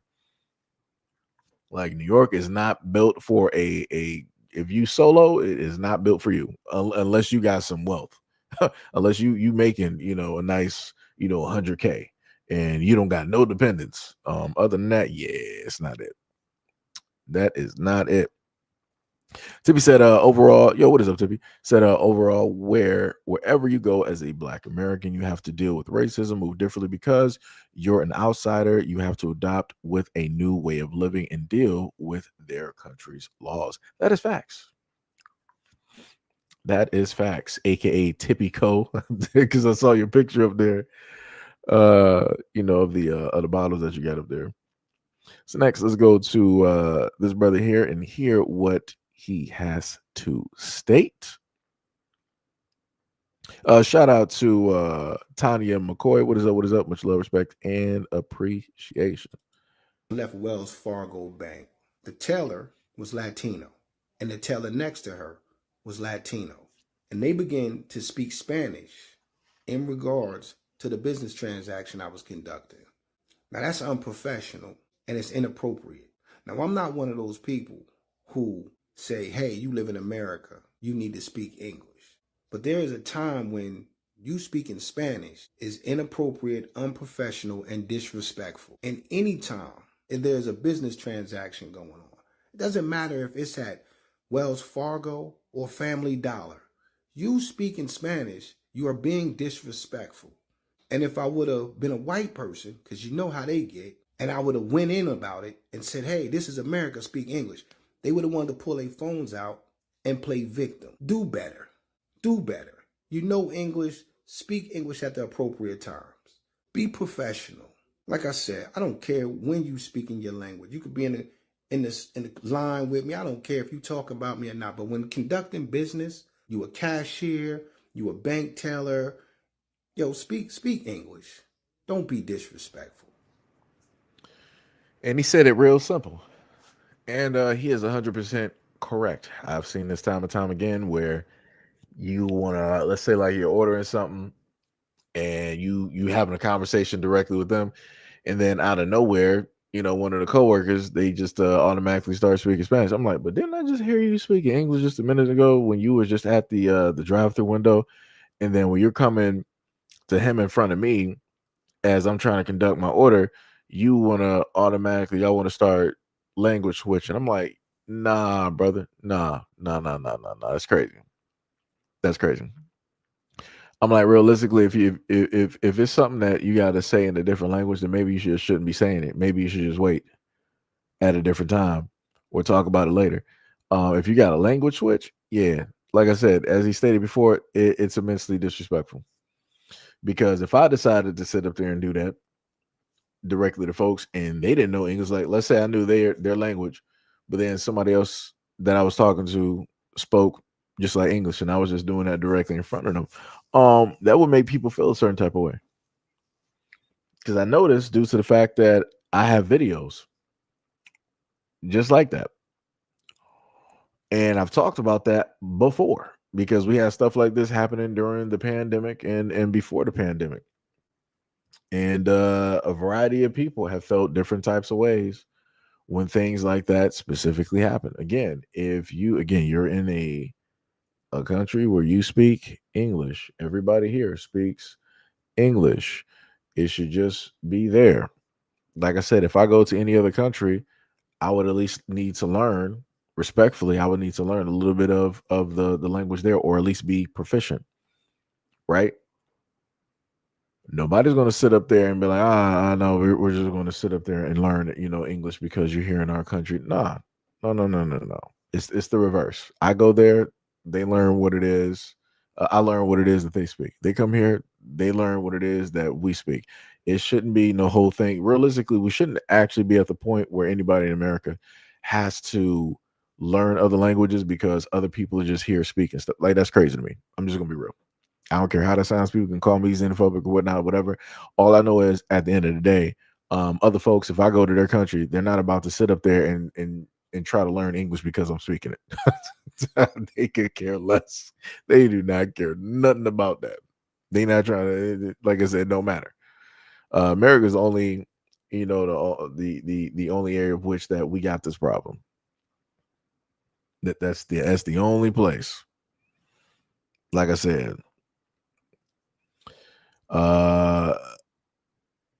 Resistance, what is up? You said call cell phone, keep coming translation open on your phone so you know what they're saying and record them and take it home and translate it. Oh no. You technically you don't even have to. Now trust me, I know what you're saying. You don't even have to go to that extent.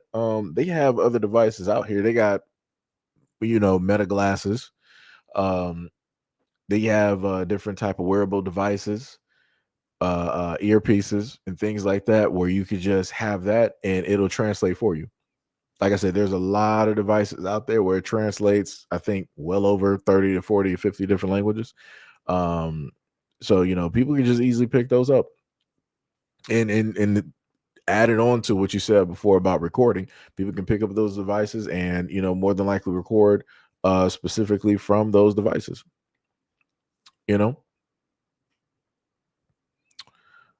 Tippy said, be right back. This woman always leaving somewhere. I swear to goodness.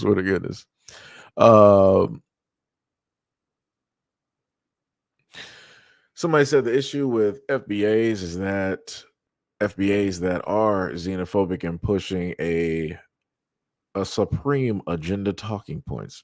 Huh? I'm just trying to I need you to be specific on that one. Like what specifically do you mean? Like what agendas are FBAs pushing? Need somebody to let me know. What specifically are those agendas?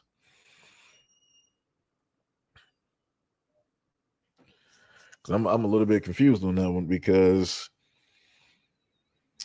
so what are the supremacist talking points? Let me know what those talking points are. I need you to be very specific. Because we're not out there sitting up there saying, no, it's going to be white now, white today, and white forever. We're not sitting up there saying nothing like that. I'm just trying to figure out what you're talking about. Because, like I said, I've been on these internet streets for a while, and I always hear people always trying to say that, oh, the blacks out here, they're racist, and I'm like, so what do you mean by that? what do you mean by that? So you said the replacement theory. So let me get this straight. So you're telling me that Black Americans are not being displaced in their communities? Let me let, I'm a little bit confused. So Black Americans are basically saying that if we make a stand, what inevitably ends up happening because they can't control what it is that we're doing, they will bring in other people in order to do just that, which is replacing, correct? Right. So you said the main racist talking point that Black Americans have is the whole thing of Black immigrants are here to replace FBAs. Um, you said Black immigrants make up less than 1% of the population. Okay. So when I go over the fact that you have individuals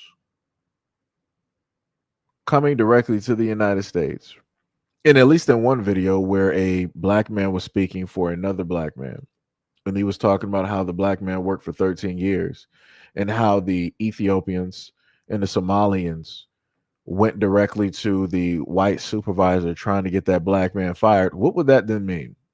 A Black American male holding that job for 13 years. He's in good terms with his white supervisor, no problems.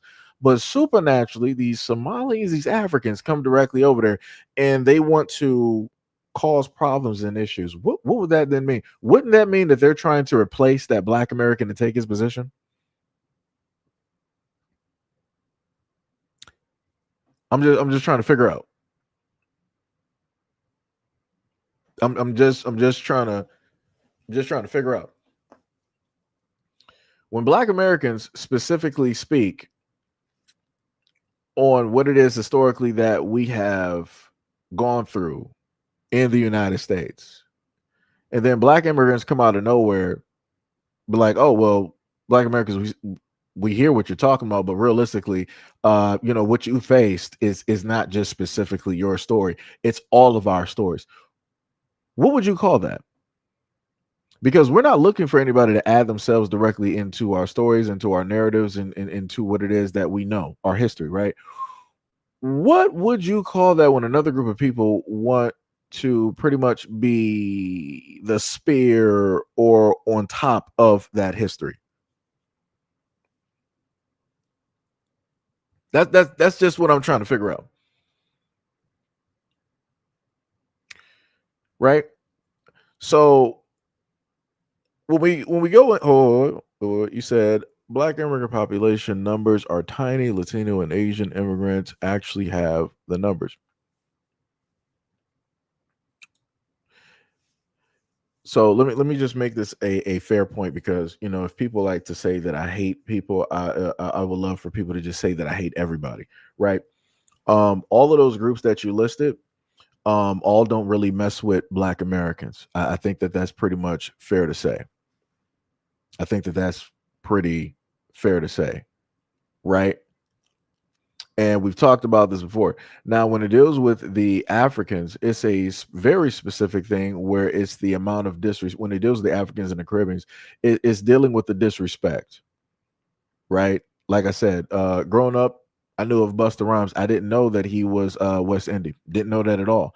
He didn't really start praising the fact that he was West Indian up until he really made it, and he was a legend. Just like a lot of other folks directly out here. And these are the exact same folks that Black Americans have allowed directly into their culture and taking them directly in, because obviously people back home wasn't trying to take them in. Obviously people back home wasn't trying to make them a celebrity, wasn't trying to make them multimillionaires. They weren't pedestalizing, these folks, because if they were, they wouldn't be here. But then all of a sudden, the moment in time, like a Fat Joe and many others directly out here, the moment in time that they start making it, this is when they want to start changing the narrative. Now, instead of hip hop and rap being a Black American thing that came directly from us, it stemmed from, soul, rock and roll, and all this other type of stuff. Now everybody else want to be like, oh no, actually, rap and hip hop, that comes directly from Africa. Oh, Black Americans, you see how you dance? That actually comes directly from us Africans. Oh, the soul food that you got? Oh yeah, that comes directly from Africa. You see how that works? You see how people want to just take what it is that you created? They want to try to lay hands on it. They want to try to lay claim on it when they can't even claim anything back in their homeland. That's a wild work.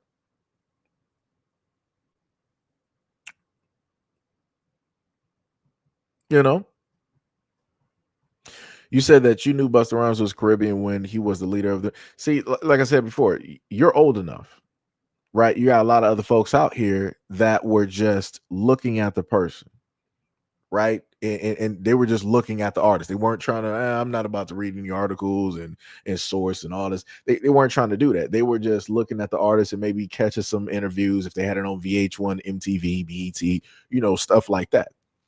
Now that we got the internet where it is at this moment in time, you can really start to see who a lot of these folks directly are. And again, that's the problem, right? It was good enough for them to be quote unquote, Black American or whatnot when they were just up and coming, when they were trying to make it, when they're trying to get their millions and selling the records. Now, once they solidify themselves, now they can relax and be like, oh yeah, I'm West Indian in the house. Oh, I'm Haitian in the house. Now everybody want to start, gang banging. Everybody want to start waving their flags. I'm like, what is this? I'm like, I thought we were all the same. I thought we were all on the same team. But I guess we're not, because everybody want to start waving their flags. Like I said, like it's like that's for me. When I look at that, I'm looking at individuals trying to replace Black Americans and take over the narrative and take over the history, take over what it is that we created. Just saying. Like that's some wild work.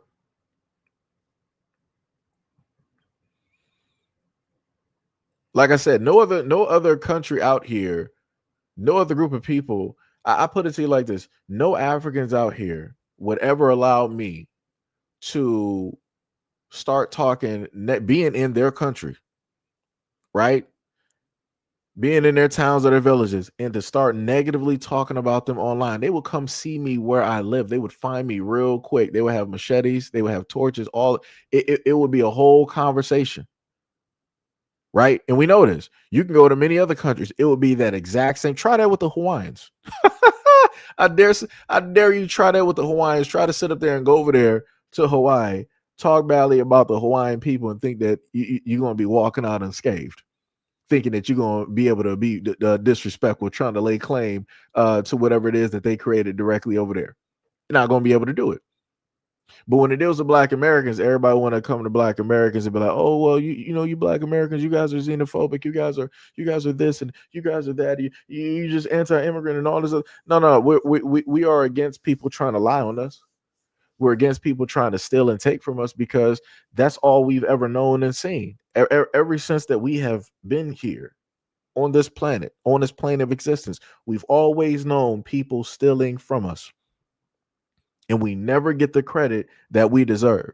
In a moment in time that we look to people, we point to people like, yo, actually that's ours, like, yo, give us our credit. People want to look at us like we're weird.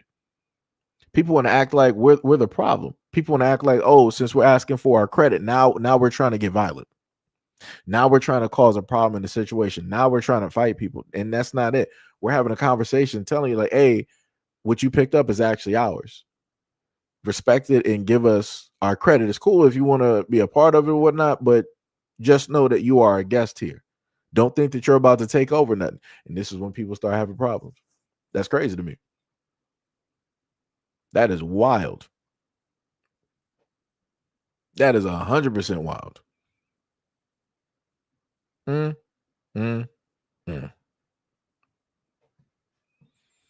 Diabolical.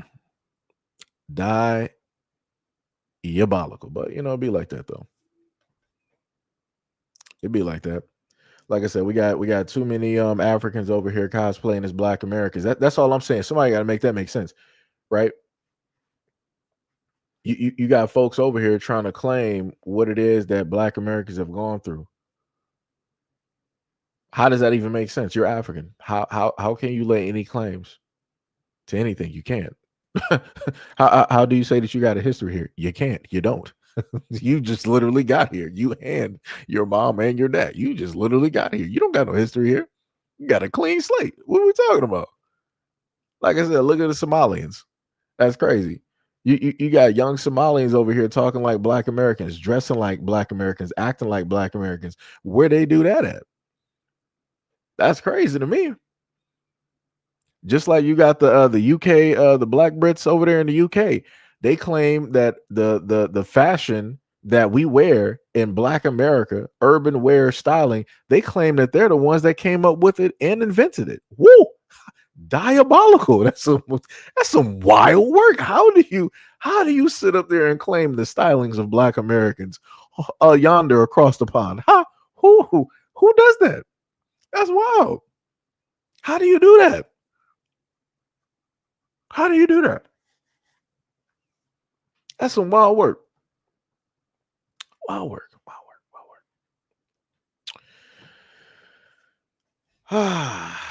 Let me just hold on.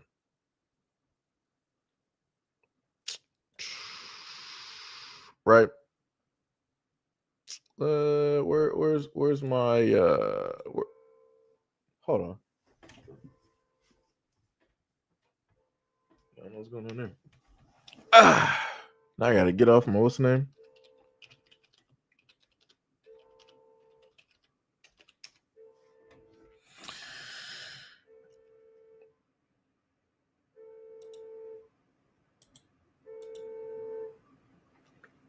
All right. Now you said now this video ain't gonna be edited. I don't even care because you said that you wanted me to basically prove a point, right? No problem. I got you. It's gonna be very simple.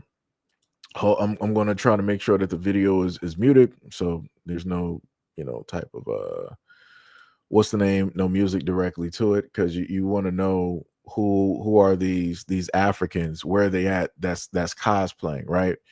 I got you. Hold my beer. So I got you right up here. So I'm replying directly to Kid, right? So this is what you wanted to see. I can't specifically.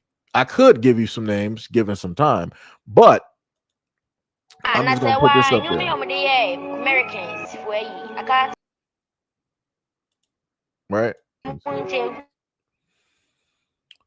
Right. So I'm just let me know, Kid. Explain this to me, right? They're on the land. They're on the land. This don't look African to me. Explain to me what is African about everything that he's wearing. Explain that to me. Explain to me what's African about this, right? You got the beanie on. It seems like he might got some zirconias directly in his ears. He got his ears pierced, right? He got the dog tags. He got the tee on. He got the shorts. He got the Timbs. Why in the world would Africans be wearing Timbs? Huh? That don't even make sense. Like what we like, icon wise, if people think about Tim's, they're going to associate that with the East Coast, preferably New York. People are going to associate that with those out there in New York, because you would primarily see a lot of New York dudes, wearing Tim's. Yo, kid, I'm waiting for you. I need you to explain this to me. Why do I see a lot of Black Americanness here? We're not talking about this is where y'all want to switch the argument. When we talk about Black American wear and culture, we're talking about the things we literally made famous, where everybody else wants to style and dress just like that. In general, let me just put it to a better sense. When people think about Jordans, they think about Michael Jordan. So again, yeah, Nike produced the shoes. Jordan is the one that made him famous because his name is directly on there. So famous, in fact, that he was actually banned from wearing his own shoes in the NBA. Color me surprised directly on that. And you know what happened with those shoes? Those shoes blew up and everybody wanted to buy and everybody wanted to wear them. And this is why we have the sneaker culture that we currently have at this moment in time.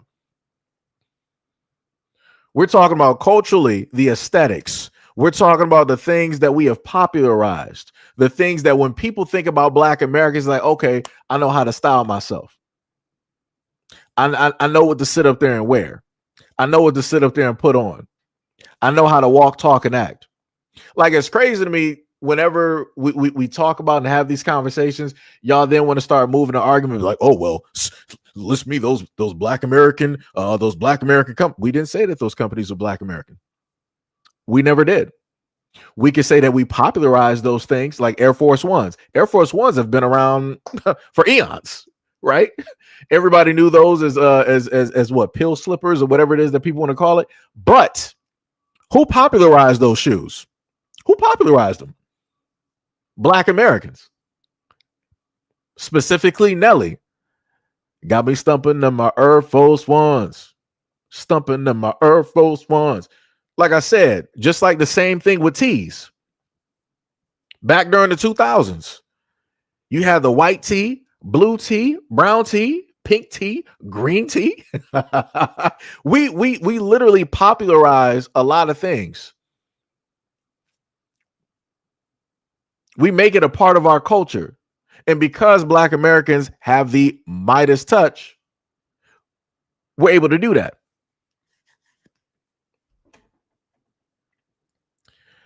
You know, the craziest part is the craziest part. Look at this. Hold on. Let me go back. Did I not just see an African wearing an LA hat? Where in Africa is LA? Excuse me, kid. Where in Africa? I see a lot of African kids here dressed as Black Americans. Makes no sense. It makes no sense. You asking a lot of questions, and I know you're not Black American. Like, you're missing the point that was made on purpose. You're missing a point on purpose. Like, that is wild to me. Like I said before, I need you because obviously you're not Black American. Let me know where is LA in Africa?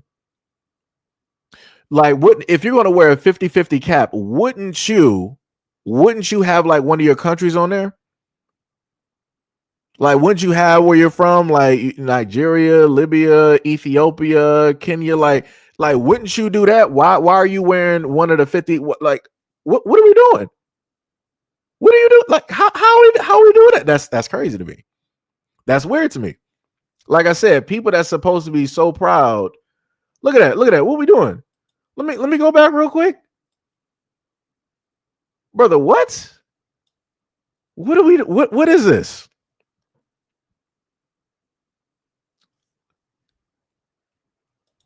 And now that's how I know you trolling. But like I said, I love it because it just further proves my point. Like I said, shout out to the trolls. Like I said, the only one that's dressed African in here is the mother right here. She's the only one that is, just being like as is. Everybody else is acting as though that they're just like Black American. They coming up here with like some whole Black American handshakes you would see in the hood. What's this, brother? What?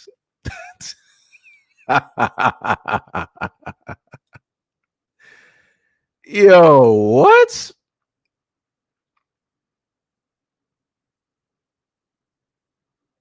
That's crazy. Really think they doing something? That's crazy. And a man running a filter, brother. Hold on, nah, brother, nah. You know what? Nah, brother.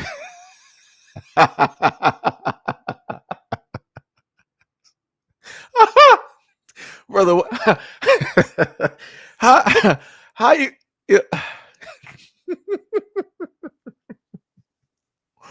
This man walking around with a pretty girl filter. I ain't never seen this in my life. Where they do that at Africa? What's happening? Kid, ain't this one of your people? This is your man's though, right? This is your man's though, right? That's wild.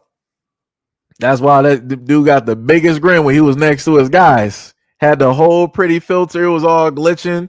That man was sitting up there trying to look all shining, trying to look at that. Look at that. You see how happy he is? You see how happy he is when he's styled as a Black American? Because he ashamed of his own culture, of his own people. He ashamed of his own garbs.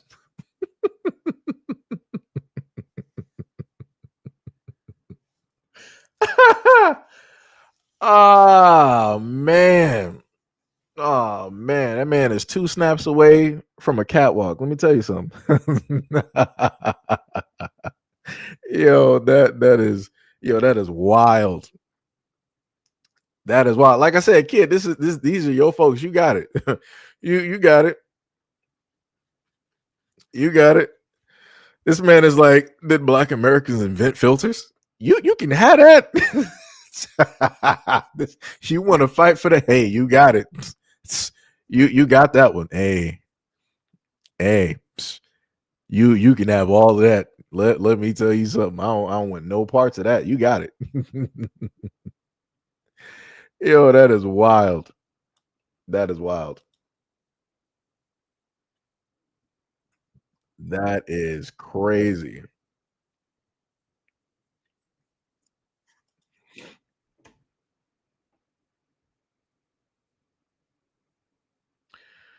So let me just see this. Let me try if before I even put this directly up there. Let me just try to find the what's the name?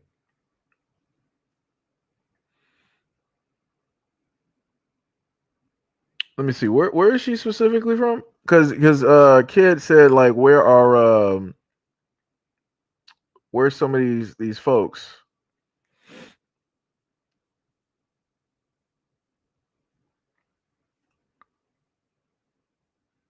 Let me see some. Because people are up here saying that this woman I'm looking at right now is not even Black American.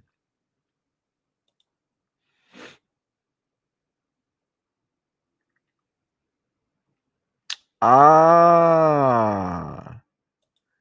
So she originally had a flag directly in her bio. Why am I not surprised? Why am I not? So let me just put this together real quick.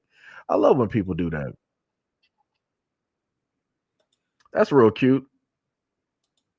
And this is why I be saying the stuff that I be saying, because you got a lot of these clowns out here that be pulling up to the scene and not being honest. Right. So let me put that directly right there. And then underneath that, we're gonna have that one there. What was the quote that she had directly up there talking about Black men? Yeah.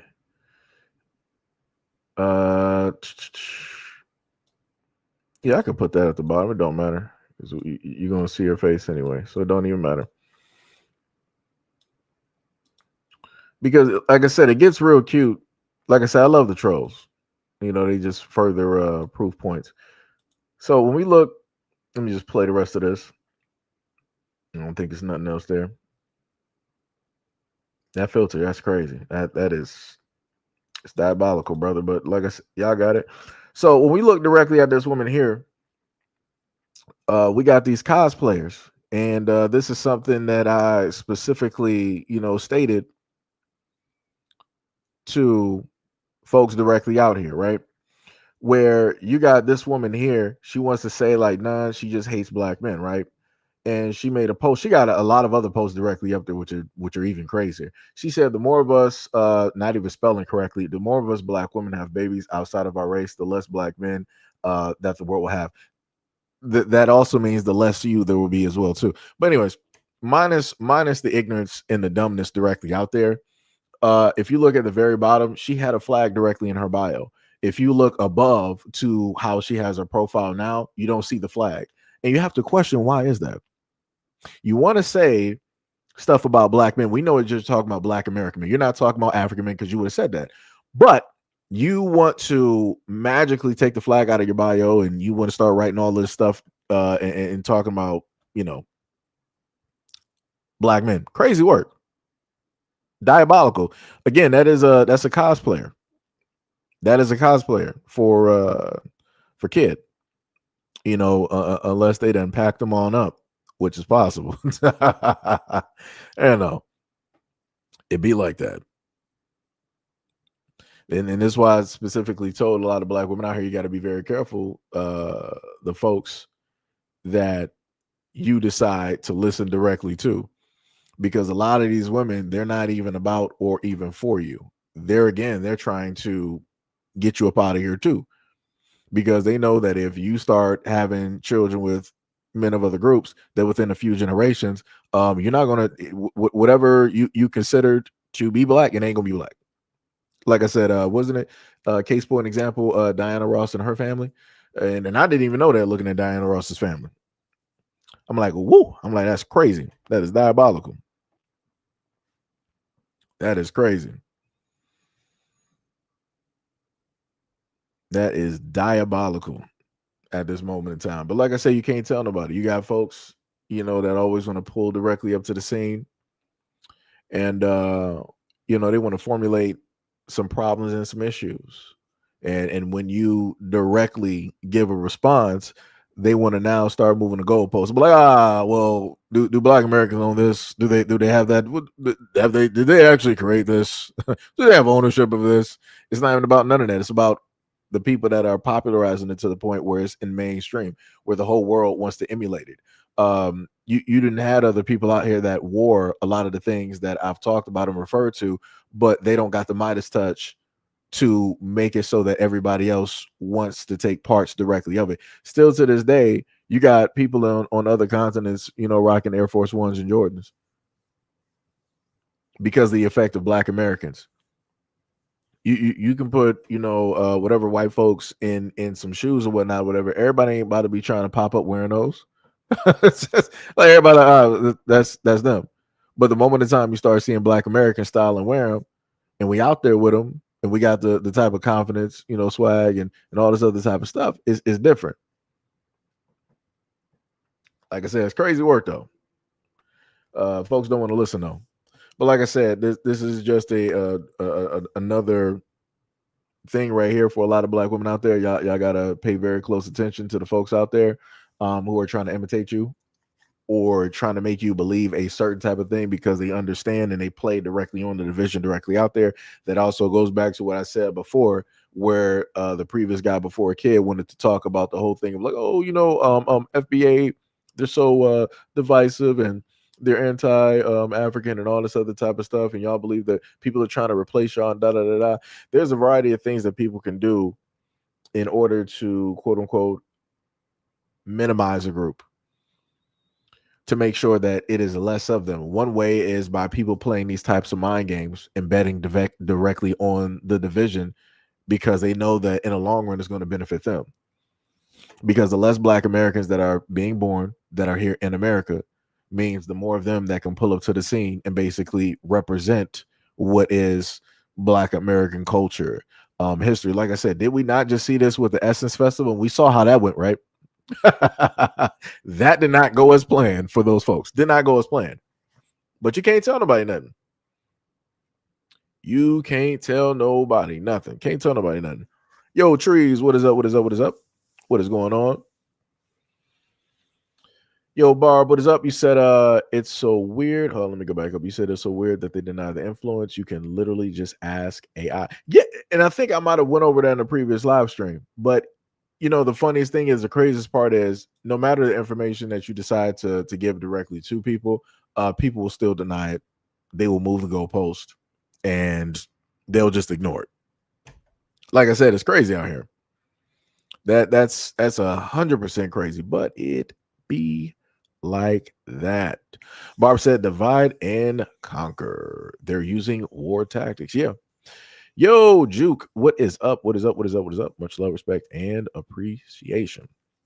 Bruce says, so this lady is trying to keep the black race black, just like the wait, what? He said just like the white supremacists want to keep. No, that's not what she was saying. that's not what the woman that was posted. Let me go back to the image real quick. That's not what she was saying. That's not what she was saying at all. You gotta. I need people to pay attention to the very top part of the screen where she says that she just hates black men. I need people to pay attention. So then once you read that, you understand what the comment that she made that I captured that is on the center of your screen basically means. At no point in time does this one here have any type of love for black men at all, or for black Americans. Don't care. You know, like I said, it's great. And the other thing too is that a lot of them, shout out to Sham for mentioning that too. A lot of the folks out here like this, they profit off of the division.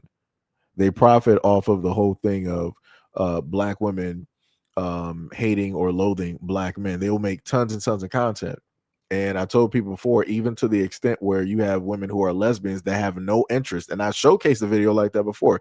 You got lesbians out here, and I don't know where they're from. I know they're melanated, but I can't specifically tell you where it is that they're from.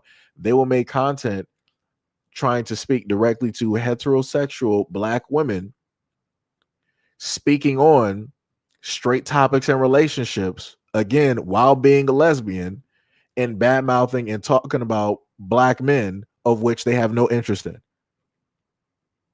Like, nobody sees how that's a problem, how that makes no sense. If you have no interest in black men, no interest in men in general, you shouldn't even be making videos about black men at all. You should be only talking about things dealing with women. That's it. Women relationships, women things going on with women within those communities. Like, you shouldn't even, you know. But you know, that's the type of realm that we're currently in at this moment in time. And again, it's the most profitable. It's the most profitable because you got folks out here, they can make money whenever you say something negative about black men. That's just how it works. It's one of the most profitable things directly out here. This is why you got fields of women out here doing it, you know, and especially women of other countries, right? So let's move on from this and go to the next video. Please hear me as I say this, and I'm gonna say this, and just know this is not an open door to make xenophobic comments in my comment section. I have blocked and will continue to block people that do that. But listen to what I'm saying, please. I get comments like this a lot from people who have flags in their bios in addition to an American flag. So what you're saying is that we are all black people. If we are all black people under the umbrella of Black American, then why do you have these different flags in your bio? Because you are also wanting to attach yourself to the identity and culture of these different countries, right? I need y'all to understand that what these people that are clinging or not clinging, that are being drawn to the F.B.A. movement, they are doing the same thing. They are essentially putting a flag in their bio and wanting to attach themselves to the history, culture of this ethnic group, which sometimes gets lost under the umbrella of blackness in America. America was like, okay, y'all all black. Okay, we have new immigrants, y'all all black. And what you see are black people who are the descendants of enslaved people trying to point out that distinction. I hope that makes sense. But whenever, I kid you not, it's always people that have flags in their bios that are saying this. And I'm like, you have so much pride in your country of origin, your ethnic group. Why don't you understand that that is at the heart of what these people are talking about? And so I always caution people from being too dismissive of this movement, because a core piece of this movement, the xenophobia, immigration aside, is wanting to highlight and show pride in the Black American ethnic group. And I think some people that have come here in later generations, they feel frustrated because they feel like they are a part of that as well. And they are. I'm not saying they're not. But you have to recognize this distinction, this history. There's a portion of history in America that is not shared amongst all Black people. We have to acknowledge that. There's a portion of history that's not shared amongst all Black people. However, you come here and oftentimes you carry the weight of that history, even if you just got here, because America doesn't always make those distinctions. They're just learning them, as we see in the Tucker Carlson video, which is dangerous. But again, I need you all to understand the same pride that you have that leads you to put this flag in your bio, that is what they're seeking. And they want the same kind of respect for that. And so y'all get a little too comfortable in my comments. Like, I'm like, wait a minute now. I don't think it's always fair to have these broad strokes about this movement. I mean, I said it at brunch today with one of my friends who's from Louisiana. And she's like, listen, I'm a proud foundational Black American. She's not going to sit up here and say xenophobic things or anything like that. That's not her thing. But she aligns with that because of the rooted history that she has in this country. And I think that when y'all make comments like this, you're dismissing that part, which is so important. So important. Yep. And there you have it. Again, you got a lot of these folks from other places. They be, gang banging with their flags all over the internet. And I remember, the funniest thing is, I remember before the whole situation dealing with like the government and ICE and everything of that nature, I remember seeing so many folks out there so proud. They like some of these folks that have like 7 different flags in their bios. And I'm like, how do you got so many flags? I'm like, do you got like, a passport or something? Like, do you got dual citizenship to like all of these places? I'm like, I ain't never seen that before in my life. Like, it is wild. And then when everything started falling apart, all of those flags started disappearing. I'm like, that's weird. That's very much weird. And then people started just saying that, they're from America, or they're from this and they're from that. I'm like, that's a bit weird, because I'm like, that's not what you were saying before. That's not what that flag was representing. You were everywhere else around the world. You were just like Pitbull, worldwide. You were everywhere. You weren't America. But then all of a sudden, people wanted to, try to play around and try to make it seem like they're American, or this, that, and the third, and all this other type of stuff. And then when it went to the furthest extent, where Elon did an update on X, where it specifically told people where it is that these people are from, you found out that a lot of these people, all of them, were pretty much foreigners, especially the ones that want to cause, negative interactions between Black folks and the Black community. And I'm like, color me surprised. The same people telling Black people that we all need to come together are the exact same ones going online and, starting fights, saying this and saying that, making sure to say something negative about Black men, so that, Black men and women will always be online arguing and not focused and on this and on that and all this other type of stuff. Crazy work. And then those are the same ones that turn around and want to play victim. That's wild. Diabolical. 100% diabolical. Another thing that I do want to list, because I've talked about this before, but this is another video. I think it's a little bit longer here.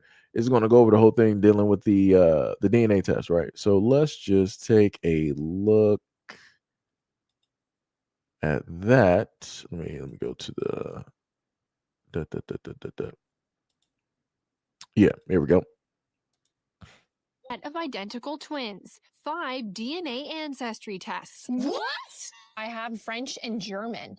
Oh, I don't have that. 5 different sets of results? we strongly think that you and your sister should get the same report. I don't want to be a buzzkill, but I don't think it's entirely accurate. 23andme.com, you can find out your percentages of DNA from 31 populations around the world. What do you think about the messages that are being sent to consumers? I think it's misleading. These companies are really trying to push the idea that this is scientific, right? They are using scientific language and they present it in a way that looks very sciencey and precise. Caulfield says what people are really buying is entertainment. I think it's recreational science. They can have a little bit of fun with this stuff. Don't take it too seriously, but know that you are just getting some information that is an approximation of how your DNA compares to other people. It's not tracing back your heritage. So again, somebody got to explain to me, how can two identical twins look the exact same, face, nose, hair, all of that, right? How they get two different samples? That don't make no sense. That's weird. That's very much odd. And a lot of people, be telling folks, hey, put all of your stock into a lot of these, these DNA tests and yada yada yada and all this other type of stuff. Like, this is my thing. If you're trying to do a DNA test and it deals with like the family tree and stuff, I get that. I understand that one. That's cool. Now, again, this is about the umpteenth video that I done seen where folks are out here sitting up and saying like, yeah, those 23andMe and all this other type of stuff. It's like, yeah, that stuff is just for fun. It's just entertainment. It's not nothing real. And then on top of the fact, bringing up the 23andMe, they also, I did a video a few years back where there were lawsuits and different things happening because, information was stolen from the database and, all these other types of things was happening. People had other videos where they took a swab of a pet, like a lizard or something like that, and they sent it in the mail and they were pretty much getting the same results that you would get from humans. It was like, it was crazy. It was it was crazy. So this is why you can't put a lot of stock in in a lot of things. This is why paperwork and doing things other ways are a necessity. Because you have a lot of Africans be like, oh yeah, Black Americans. You have a lot of these other immigrants out there. Oh yeah, Black Americans, go take a DNA test and watch what it comes back as. Da, da, da, da. I mean, yeah, we can take a DNA test, but that doesn't mean that it's real. That doesn't mean that it's 100%. Like what are we talking about? Am I going to take the word of you, or am I going to take the word of them directly up here, who are the ones that pretty much manufactured it and made this? I'm going to listen directly to them. Like, yo, that's crazy. Yo, that is 100% crazy. Let me tell you something. And then we got another one directly up here. I think, did I have to do an edit for this? I don't think I did, but let me go directly to it. Again, staying on the whole thing. Maybe I didn't do the edit specifically for it. Oh, but let me just put this one up there, right? So before we play, because I had to do it before we get directly into it, right? Let me just take my image directly down and let me try to zoom it out just a little bit. And I got to zoom it in for myself.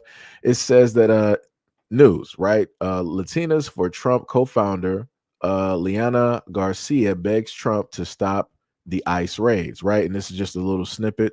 At the bottom, it says a Transportation Security Administration officer at the Tallahassee airport overheard her speaking Spanish and asked where Ms. Garcia, who is born in Miami, was an American citizen. She was worried for the first time the Immigration and Customs Enforcement agents might stop her son, a young adult, because he looks Hispanic. So now that we read that, let's just go into the most legendary song to ever exist.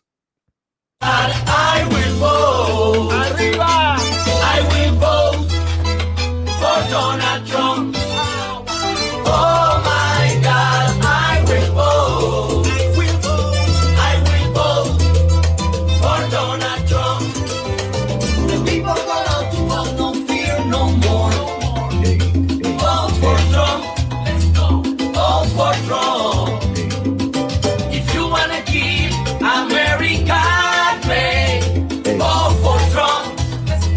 my two step right now. Let me tell you. I can't even see it. Oh my God, I will vote.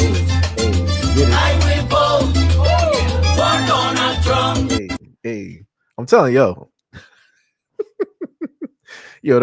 I swear to you that is a song that should forever go down in history like it's one of the greatest songs. I kid you not. I want that up there with the Macarena. I kid you not. Like that song is catchy. It got a beat. It got a tune. You can sit up there and do a little two step. I walk into a bodega, and getting a chopped cheese. Kid you not. Great song. Great song. I love it. Every single time. I'll be playing that from now until the end of time. If I ever feel sad, I'll just put the song directly on to perk myself right back up. Yo, let me tell you something. Jerry said, yo, this is just funny. Yeah, it is. It is. Yo, let me tell you. Wait, Chris, who you talking about? Let me see. Wait, D Love said, Lordy, forgive me, said you. It'd be like that. It'd be like this. It's a great song. Let me tell you, it is a great song. Yo, third, what is up? You said the buyer's remorse in the Latino community must be biblical at scale. It is. It is. It 100% is. What is it? Miss Shamika Smith, what is up? What is up? You said, God bless America and the great Donald Trump.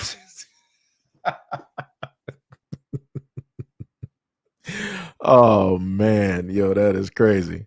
That is crazy. Yo, that is wild. This man said every time I hear that song, I fall out of the tree. Yo, that's wild. Yo, that is wild. Oh my goodness.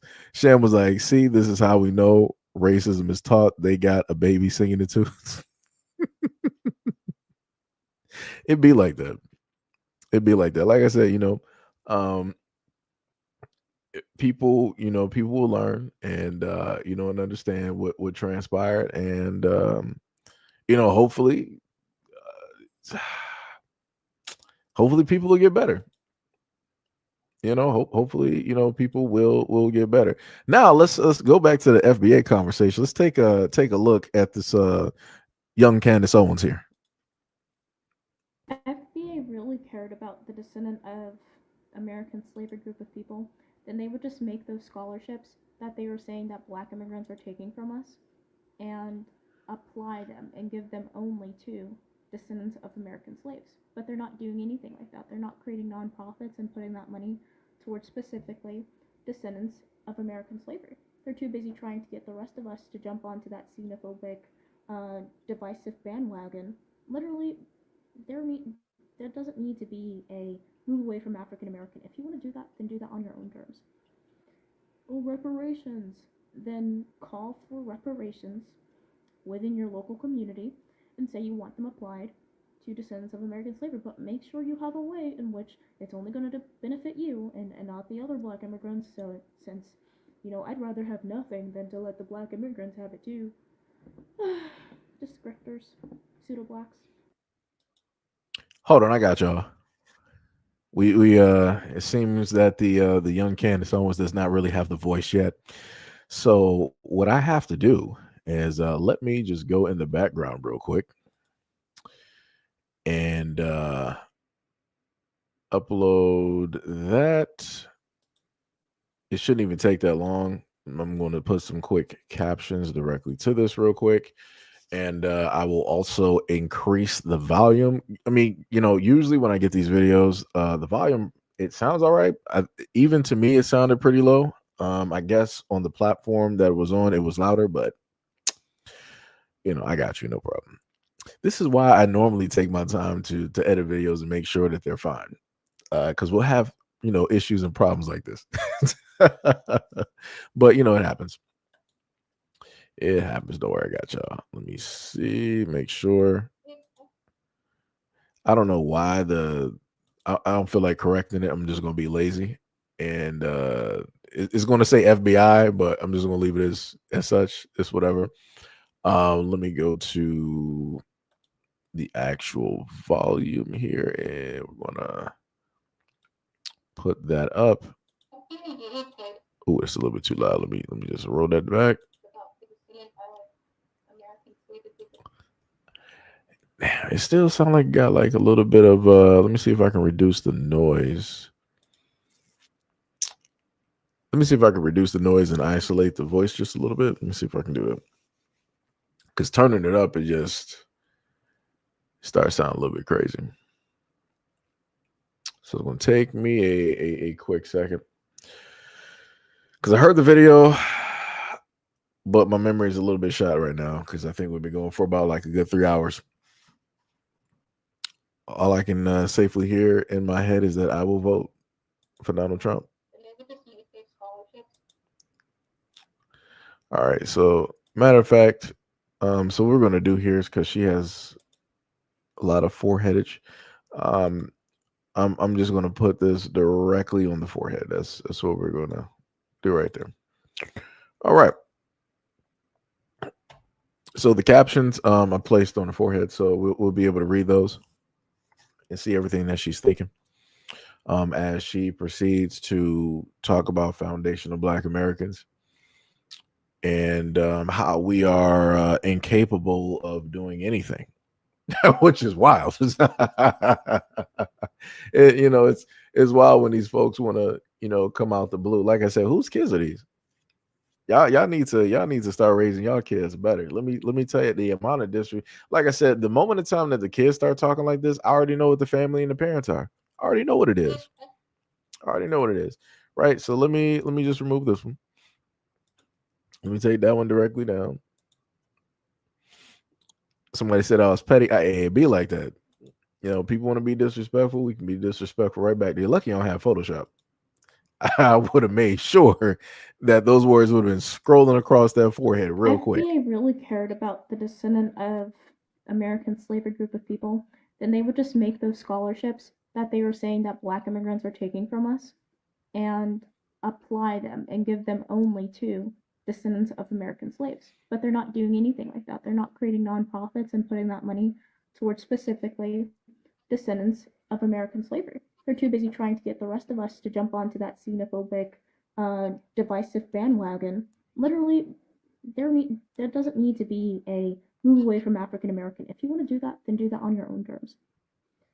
Oh, reparations. Then call for reparations within your local community and say you want them applied to descendants of American slavery, but make sure you have a way in which it's only going to benefit you and not the other Black immigrants. So since, I'd rather have nothing than to let the Black immigrants have it too.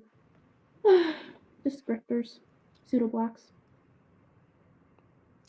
I need whatever white man out there, please come pick up your queen. I need you to come do that. There is no way in God's existence that she would ever be for any Black men directly out here, even for men of her own community. Whatever white men are out here, I need you to come pick her up. Just take her away. Take her to the double G lane and just have a way. Just have a way. Just keep her directly over there. Keep her chained and shackled directly in the dog cages like y'all normally like to do up over there. Keep her directly over there. This is why I be sitting up here saying that we don't have no room for stuff like this.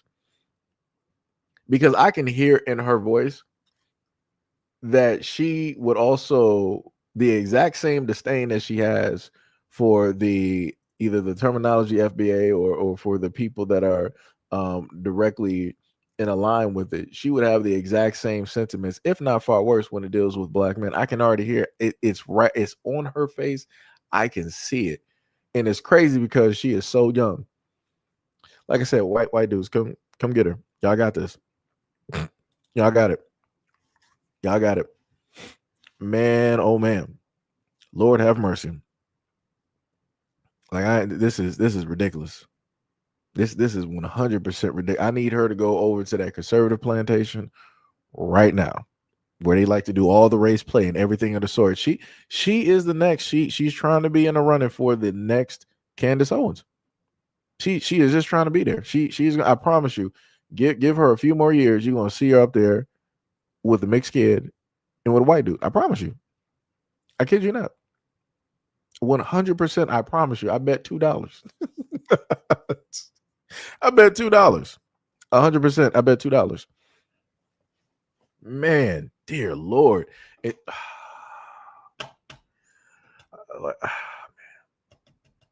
It's a lot of stuff I want to say, but I got to make sure to just monitor myself.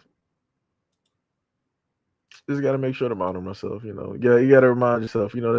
That's somebody's daughter. Somebody's child. So I'm not going to go 100%. But I do want the white boys. I gotta start sounding like Porky Big. I be. I do want those white boys to come pick her up though.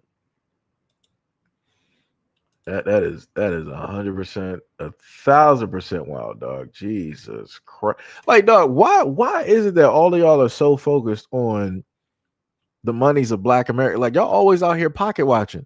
We ain't really pocket watching y'all up until the Christian Children's Fund came up, and we understood that we got to give you like 10 to 25 cents a day so you can survive, so you can get the mosquitoes directly off your back, so you can get the flies directly out your mouth and off your face, so that you can get a bag of rice. Like, we didn't sit up there and start this. And then it's crazy that you want to be fully here in these United States and you want to talk this way about Black Americans, but 9 times out of 10, you were probably amongst Black Americans at one point in time, looking at how she looks and listening to how she speaks. I know that she is more than likely going towards an all-white institution, pretty much. I'm pretty sure it got to be some like Utah, some Colorado. It got to be somewhere that is far, far, far away from a nice majority of Black Americans being there. It's probably got to be like 1% Black students there, because she has that face. She has the face, and the attitude is just there. And the other part that I know, specifically just looking and listening to her, is that there's a lot of Black women out here that she would be rolling her eyes at, and that she would be looking down upon, and that she would automatically feel that she is better than. That's the other thing too. But like I said, I like to focus on the Black male aspect because, be like that. That's it's the main selling point for for a lot of folks directly out here.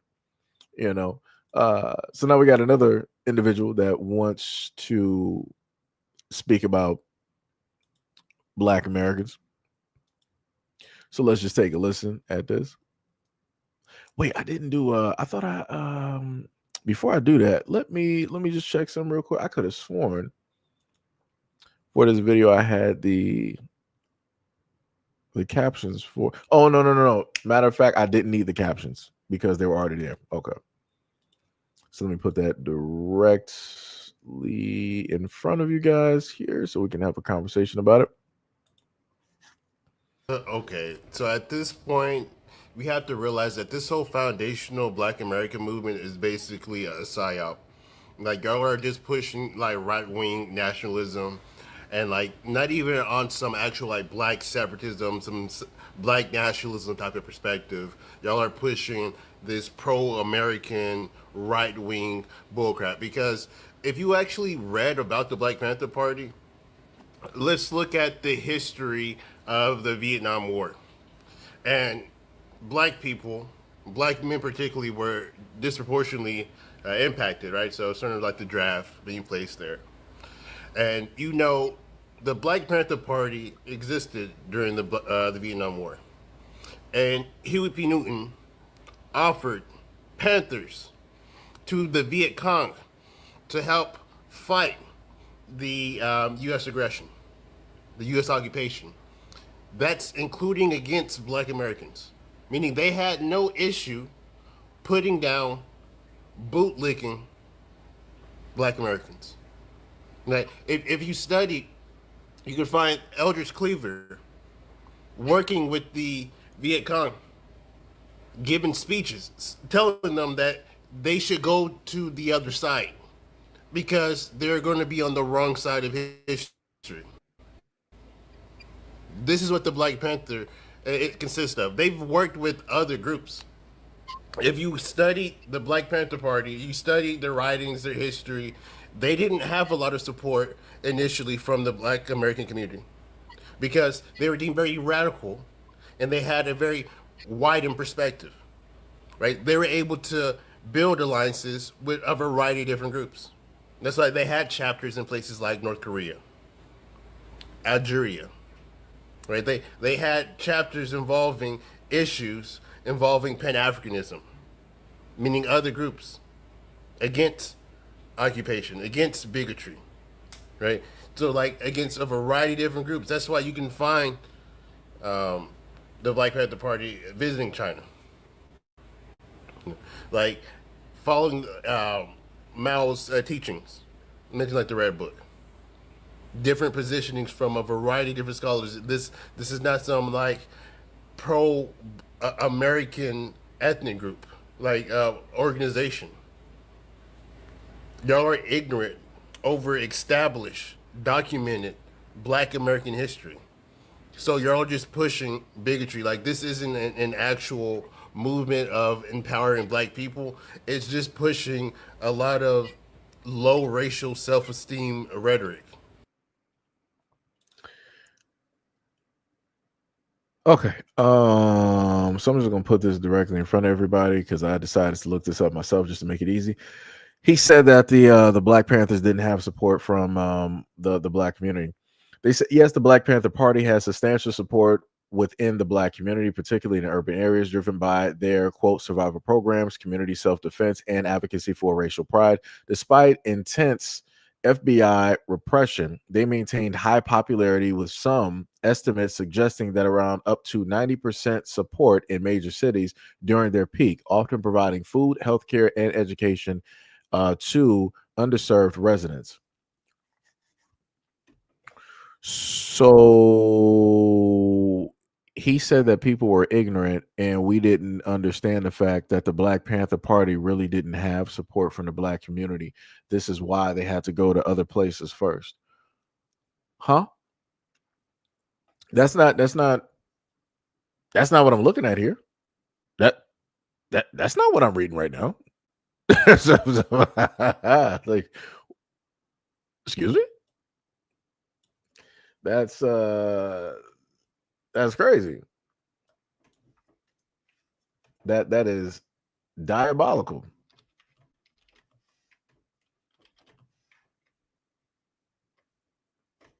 That's diabolical.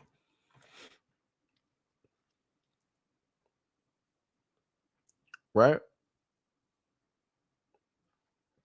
They also stated the Black Panther Party started in 1966 in Oakland, California, founded by Hugh Newton and Bobby Seals, primarily to combat police brutality, systemic oppression against the Black communities, evolving from neighborhood patrols, monitoring police, to broader revolutionary groups fighting for Black liberation through armed self-defense, political education, and community service programs like the free breakfast programs and health clinics. They emerged from frustration with slow progress in civil rights and a need for Black people to control their own destiny, challenging mainstream approaches. Right. So we're just going to put both of those directly together in one image.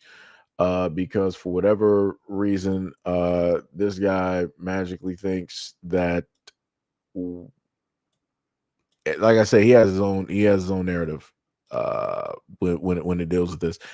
And again, it's a little bit weird. It's not even a little bit, it's quite weird when you have folks like this make it seem as though that, Black people don't know nothing about nothing. And that automatically and again, like I told you guys earlier, all of these folks, they speak the exact same way. They say that, oh, F.B.A, if you're F.B.A, you're xenophobic. You have a hatred towards immigrants. You're bigotry, bigotry, racist, all this other type of stuff. And I'm like, where did y'all get this from? And then people trying to swap up the narrative when it deals with the Black Panther Party. They be like, oh yeah, the Black Panther Party was for everybody. That's the whole reason that was here. Yeah, it was for everybody, because everybody was suffering and doing this and doing that and all this other stuff. Where did y'all get y'all information from?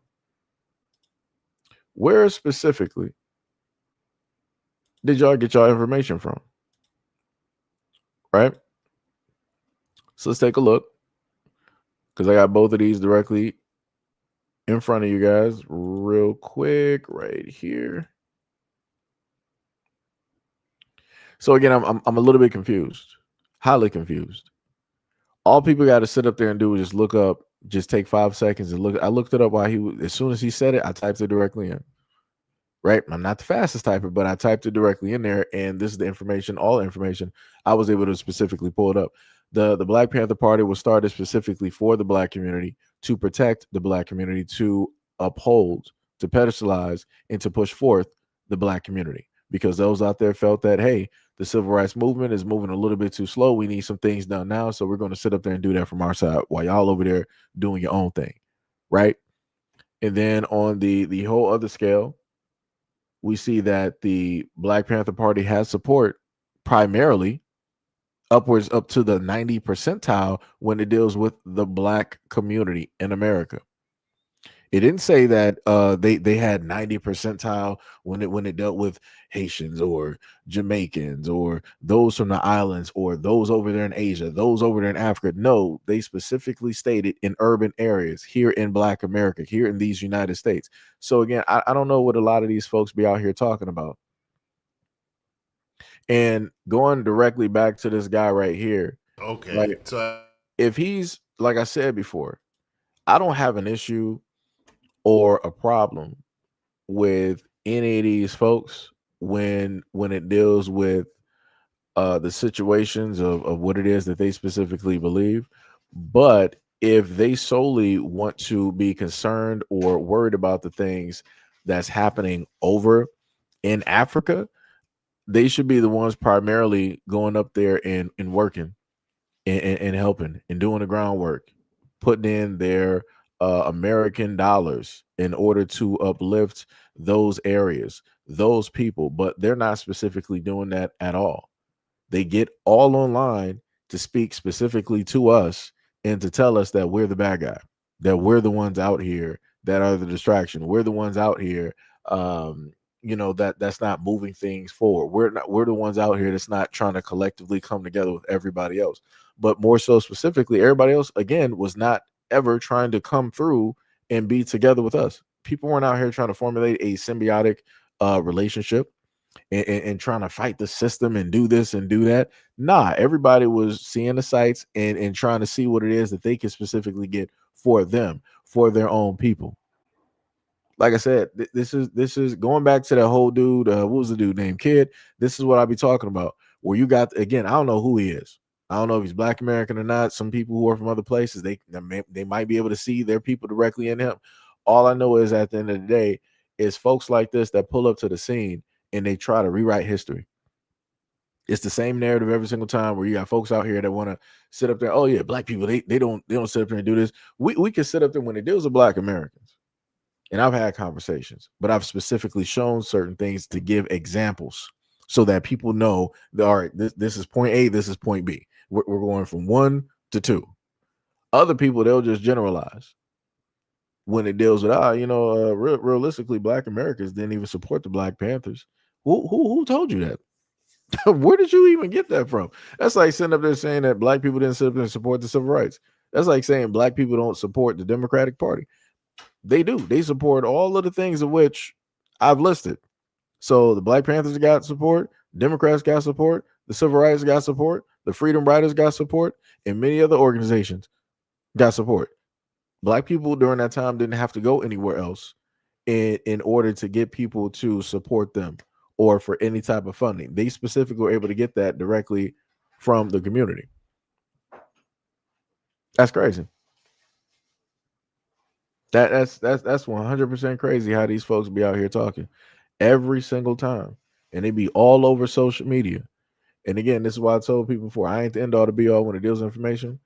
I implore people to go, look up and research so that you got the information specifically, for yourself, just in case of a conversation, happens. You don't have to worry about nobody, trying to tell you like, oh yeah, y'all just listen to those YouTubers or those people online and rah, rah, rah. It's like, no, you did the due diligence. You got the information. You did your research, however you got to sit up and do it. And you can hold that conversation. Because in a lot of instances, people, in order to go beyond the information that you have, even if it's from a YouTuber, they'll be like, oh, well, you just got that from just one person on the internet saying, because they don't want you to be able to use the information. even if it's truthful. It could be 100% truthful, and it could come directly from a book, but they'll try to discredit it real quick. If you, it's a YouTuber. But yeah, when you sit up there, I got this from this book. I sat up there and researched these, 3 to 4 different websites. I sat up there and read this and I read that and all this other. It's a whole different conversation. Now people don't want to have those conversations with you. People move from the conversation to, oh well, who was the source? Who wrote that? Who funds that organization? What countries is behind the scenes that wrote the information, that gave you the information? Like I said, it's people are funny out here. People are very, very funny out here. I promise you. Let me see what we got. Tree said, you said the Young Lords, a Puerto Rico revolutionary organization, was inspired by the Black Panther Party. And the Black Panther Party was for Black Americans. Bars. Straight bars, 100%. But yeah. Anyways, that is pretty much it. We've been going for about a good 2 hours and 45 minutes. Shout out to all the folks that are currently here at this moment, directly in the live stream. Much love, respect, and appreciation. Shout out to any and all of those directly out there who threw any donations directly during the stream. Shout out to Brandon V World. Shout out to J-Lock, Brother Allen. Shout out to Michi49. Shout out to Gail for the 10 jewels as well. Much love, respect, and appreciation. Shout out to any of the members. Shout out to anybody who's a part of the Patreon as well. Shout out to any and all new subscribers as well too, because the numbers have been going up. We are on our way close to hitting 50K directly on this channel. Much love, respect, and appreciation. And I will catch you guys in the next. Oh, also before I go, also much love, respect, and appreciation to all of my moderators as well. Don't want to sit up there and forget my mind is flying on top of going gray at this moment, because I've been up for a minute and I gotta get something to eat. But shout out to our moderators out here, always doing the Lord's work every single time. Shout out also to the regulars, as D Money will say, and shout out to the trolls, aka the real MVPs that pull up, every single live stream, stating nonsense and further, proving my point, right? But anyways, I will catch you guys. I do have a video, I think. Let me go and look real quick. Yeah. Well, no. Okay, yeah. So I'm going to put together a video directly for you guys, and after that, probably go get something to eat. M. Hampton said, later said you in. Thank you. No problem. Jago, what is up? You said nobody has ever had the audacity to impersonate the Black Panther Party until now. That's facts. Sham was like, what you about to finish eat? I'm about to fix some pasta. I'm about to fix some spaghetti and garlic bread that I got directly in there. That's pretty much what I've been eating at the moment. Because if it wasn't garlic bread, I'd probably just make, some cornbread and, just end up doing it like that. Sham said my throat hurts a lot. So no greasy foods and no tomatoes for me today. Oh yeah, acid reflux, yeah, the spices stuff, yeah. Usually I would say for sore throats normally. Well, for me, I would just go for like heartier breads in a sense. So this is when I would normally, even though I know you're not doing a pizza, for me, I would normally have a pizza because the crust is a little bit harder. And depending on where I get the pizza from, if it's a mom and pop shop, the garlic bread is actual bread with, garlic butter that they spread directly on there. So you got a 2-for-1 benefit. Because it hurts initially, especially if you got a sore throat and you're eating, tougher breads, but then your body gets used to it. So then the normal pain that you would feel from like the sore throat, it's bearable, in a sense. And then you also have the garlic, and things of that nature. I think, was it garlic? You also got oregano and stuff that help with certain things. My memory is completely shot right now. I would normally be able to tell you guys what's pretty good for sore throats that people got directly in their cabinets. But Mine is kind of shot at this moment. Tibby said, "Do a cooking vlog."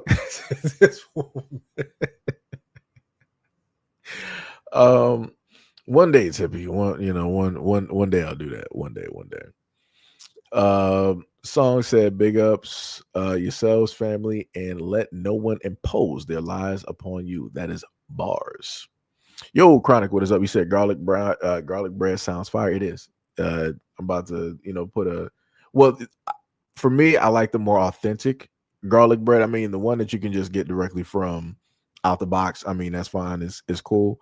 I've also tried making my own as well too, where you get the heartier, like the sandwich bread, and then you get your butter together. You got your you can either use minced garlic or however you want to sit up there and do it, and have a little bit of salt and things of that nature, and heat that up in oven. Make your own garlic bread, mixture and stuff of that nature. Because of the salt that I was using, and I didn't really have something to crush the salt. It was a tad bit too salty, but I had to eat it because I'm like, I don't like to waste stuff, especially if I cooked it. I don't really like to throw away food, so I set up to eat it. I just made sure to drink a lot of water. Um, Shades said that garlic knots are soft. Yeah, garlic knots are soft. Yeah, that's true. That's true. Boiling water. Chronic said lemon and tea for sore throats. True. Sham said garlic is good for sore throats. Yep. Sham said don't boil water. Let it sit in the sun. Oh yeah. You could do it that way. I mean, there's other ways to boil water too. Yeah, if it's during the day, that's true. Sham said just a day, then you can water with it. You said the sun will heat it up enough to take care of it without killing the marrows. That's true. Song said get some lemon and natural honey for the sore throat. D Love said I never thought about that. Oh, you talking about Sammy? Yours truly said ginger, lemon, and honey. Yeah, that's true. Honey does work. That's a nice coating agent. I think, what is it, anti-inflammatory, I think, along with a few other things, antibacterial as well too. So yeah, because mom all the time always saying like, yo, whenever you say, just make sure to take a tablespoon of honey. I think once or twice a day, stuff like that. Tippy says Sham needs cough drops, Halls with lemon, honey, menthol. Oh yeah, menthol be working. Let me tell you, that menthol, it feels like it can be 80 degrees outside. You take something with like menthol, it feels the air, it almost feels Arctic. Like it's wild. It's wild. Yo, what's up, Will Davis? What's up? You said Texas toast? Yeah, that's what I got directly in the fridge. Pink said I'm about to make some ramen with chicken and dumplings. That sounds pretty good. Yeah. Hot soups, that'll be another good one as well too, Sham. That man crazy. 30. No, we're talking about Sham because she's been under the weather for a minute, so trying to give some good advice, things of that nature. Oh, we got a troll directly in here to the shadow realm with thee. Out of here. Chronic said dumplings sound good. Yep. Sham said, yeah, I need some anti-inflammatory. I was thinking about doing curry, but the spices is too much to handle. I mean, technically, curry would be pretty good. It'll burn a lot of things. Let me tell you, curry. I mean, it depends on the level that you go directly for. If you're going for like level 3 or 4 curry, yeah, it's over. You'll burn whatever sickness out, and then you'll be burning up on the toilet. It's all bad. But if you go for a level 1, level 2, then it's different. Level 1, level 2 is, it's all good. We got Sham Burger. What is up? You said cayenne pepper for sore throat. Ooh, I can already feel the burn on that one. Ooh, boy, that's like level 5 dragon right there. I can feel it. Let me see. Third was like, nah, Sham. I thought it was Seji. Timmy said, I'm a good nurse. I'm trying to help the poor girl virtually. LOL. Sham said, LOL. D Love said, Seijihito said, you're out. Yeah, had to get that the other troll directly up out of here. Dude just started coming in talking crazy. I'm like, ain't nobody even talking about nothing right now. Talking about pretty much health, but you know, it's crazy. It's diabolical. Tibby said, I'm a hood nurse. I'm trying to help the poor girl virtually. Sam said, oh no, trying to make my throat out the rest of the day. Yeah. Oh, you talking about the cayenne? Yeah. That'll do some work. Oh, wait. Schamberger said it's not going to burn. Oh, it's not? Why is it that when I think about cayenne pepper, I think about heat? I mean, usually cayenne is heat though, right? I just feel like something is going to be like just hearing it. It's like something's going to be burning. Something's going to be burning. Chronic said cream of potato soup. Okay. D Love up here laughing. Song said curry is my winter food and cleansing meal. Yeah, curry will do it. Curry will get you. For me, I like chicken tiki masala. That's my favorite. That is my favorite. Will Davis said chicken noodle soup with a soda. This man took it to the this man took it back to the 2000s. Oh man. Original Goddess. What is up? You said cayenne pepper, turmeric, pepper, and cinnamon. Okay. I mean, that sounds like that would probably be like a tea or something like that. Like you would probably throw that directly in some water and then you'll probably strain it or something like that. You said MB black peppers and don't forget the cloves. Okay. Manuka honey. I remember that from Whole Foods. I remember first running into Manuka honey. And I think that's the one that has the I think the bee venom directly in it or something like that. Like I said, it has a lot of different if I remember correctly, y'all can correct me if I may be incorrect because it's been a while. But I can't get my words right. Lord, I need food. I do remember when I had to stock that I was trying to figure out why it was so high. I think it was like 40, at least at the time. I think it was probably like $30 to $60. And I think we had like two different sizes. One was like a medium, and then the other one was a large. And they explained it to me, why it was actually so high. And that was that honey you don't actually see in a lot of other stores. You see it in certain stores. Shauna said the Black experience. That's what I always say. The Black experience. Bars. Song said, yes, sir. Original Goddess said, open up the lungs is not going to burn. Okay. All right. I got you. I'm gonna, like I said, I'm gonna try to keep all of it. I mean, even though I do have a book directly dealing with a lot of herbalistic type of things. Maybe one day I'll go over that. If it doesn't cause problems on YouTube, I might actually go directly over that. But yeah, I'm gonna keep a mental note. I'm gonna do my best. Sham said, I love curry, but I cook with it a lot, with a lot of spices, cayenne, turmeric, cardamom, cumin, ginger, garlic, cinnamon, and coca. Song said, yep, it is a tea referring back to what God has stated. Chronic said tomato soup with the grilled cheese. Oh yeah, that's classic. That I make that without even being sick. When was the last time I did that? I think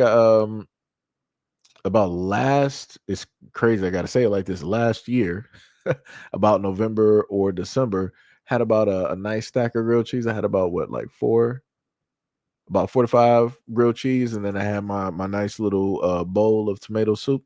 It was great. It was great. Just you only got it, like I said, you don't even have to eat it with a spoon. You can just dip the grilled cheese in there and eat, dip and eat, dip and eat. You good. Solid. So it's a very homey, comfortable type of meal. D Love said, but if you're taking it for allergies, honey should be local. Gotcha. Sham said the doctor banned me from any carbonated drinks. They make the throat damage worse. Oh, they. Oh, I mean, it was different for me though. Let me tell you, the moment in time. Let me tell you, if you really want to feel something, you would have to have like a fresh Sprite or Coke. Oh, it's over. It's over. You have one of those. Matter of fact, those from Detroit, from Michigan, Fago. If you have a red Fago, or I think what is it like lemon lime Fago? It's been so long since I've had Fago. But they also had a not the cream, yeah, cream soda. That's another one too. The cream soda, or if you have a red one, oh, it's over. You thought you felt pain, oh boy, it is over. And do not have those, and you having hot food. It's going to make it 1,000 times worse. It is crazy. Sham said I was close on blood, so they want me to be careful. Okay, I got you. Yeah, you gotta. Yeah, you can't take that risk. Um, Original Goddess said, "Yeah, I put that in my tea, and yes, MGO 100." Tippy said, "Maybe get a eucalyptus candle, eucalyptus bath salts, and relax." Yeah, eucalyptus is very calming. I can tell you that. It has a very calming type of feel to it. D Love says, "Sham, it sounds like you got acid reflux on top of that." Yeah. Chronic said, "I like medium spices with full flavor." Shauna said, "Wait, who like you? They don't know any better." Wait, I'm lost. I'm lost. That Shauna. I'm lost. Tippy said, she hates acid reflux. Yeah, yeah. D Love said, "Not a stack." Said Jahito. Sham said, "That's not all of my dry spices. The wet spices have a different list for my curry. I like my curry a bit spicy." Uh, so how am I greedy because of what I have? A nice stack of sandwiches. That's not greedy. Having five grilled cheese. You know how thin a grilled cheese is. Now this is the thing. If you had like, let's say like some Texas toast, or like some very thick toast or something like that, then that's different. Yeah, I probably all right. I'll probably do about three, right? Because there's going to be a lot of cheese in there, and that's a lot of bread and stuff. It's a little bit different. But you dealing with, let's say, like some Wonder Bread or something like that, and you got some craft cheese, or something like, yeah, you gotta do a little bit different. And especially, like I said before, fast metabolism. You gotta keep pace. Yo, Marty, what is up? What is up? What is up? Will Davis said, "I wonder what a honey pack and tea would do." LOL, this man. Yo, Power, what is up? You said Detroit here. Much love, respect, and appreciation. 313. Detroit versus everybody. We out here. Original Goddess said, and yes, I forgot to say ginger and thank you. Gotcha. Original said club soda. Yeah. That's highly carbonated. That'll do some damage. Let me tell you, that'll do some damage right there. Tippy said, "Try drinking ginger ale with some lemon juice. The doctors don't know what she's talking about." LOL. D Love said, "Let me see your device, Will Davis." Yeah, that's crazy. Chronic said, "People I knew in Mexico are big on those Fagos." Yo, Fago is beautiful. Let me tell you. Like I said, born and raised in Detroit. That is all I knew. I wasn't out there. I was like, rare times I might happen to have like, Pepsi or something like that. But it don't matter what meal I would have. I'm always having, Fago. Now, unless you get some fast food, let's say some McDonald's, Burger King, Wendy's, something like that, then it's different. For whatever reason, Fago is not guaranteed in those businesses, which is stupid because I feel as though that local drinks should be there. Or some people will, again, from Detroit, we do say pop, right? Some people say soda, some people say pop, some people say soda pop, or some people just generally call it, just Coke, stuff like that. So, it'd be like that.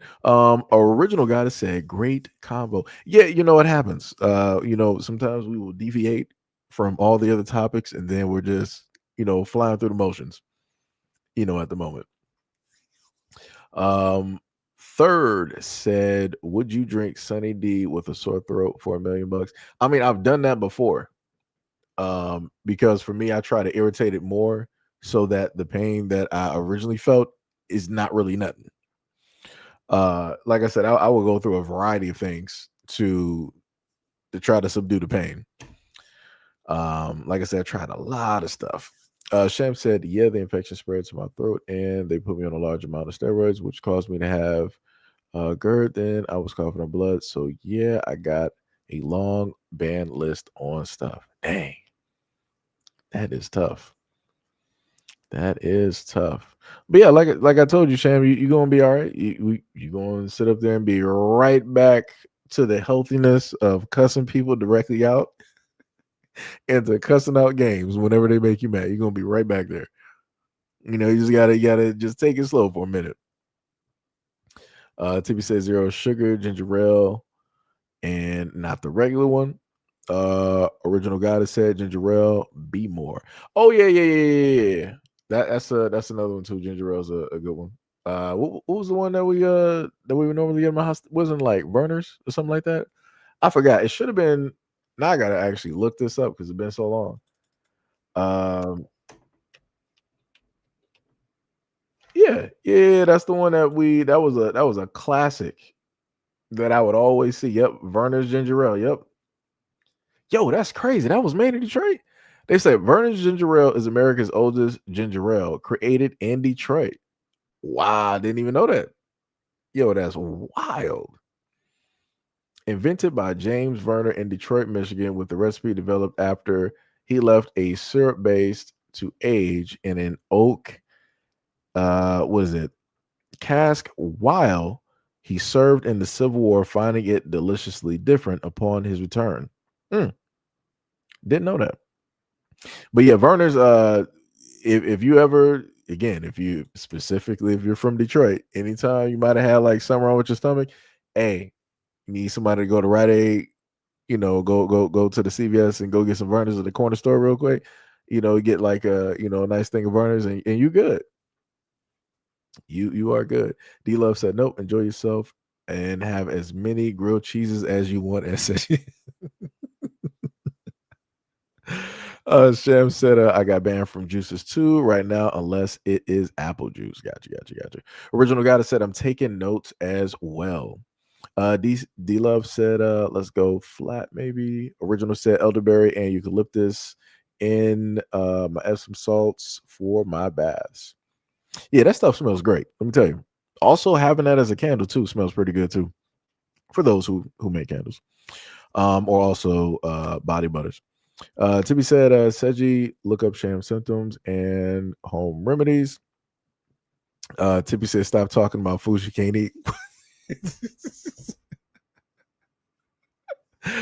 Oh my goodness. Schamberger said Bomb Pop and Fago's Smack bars, straight bars.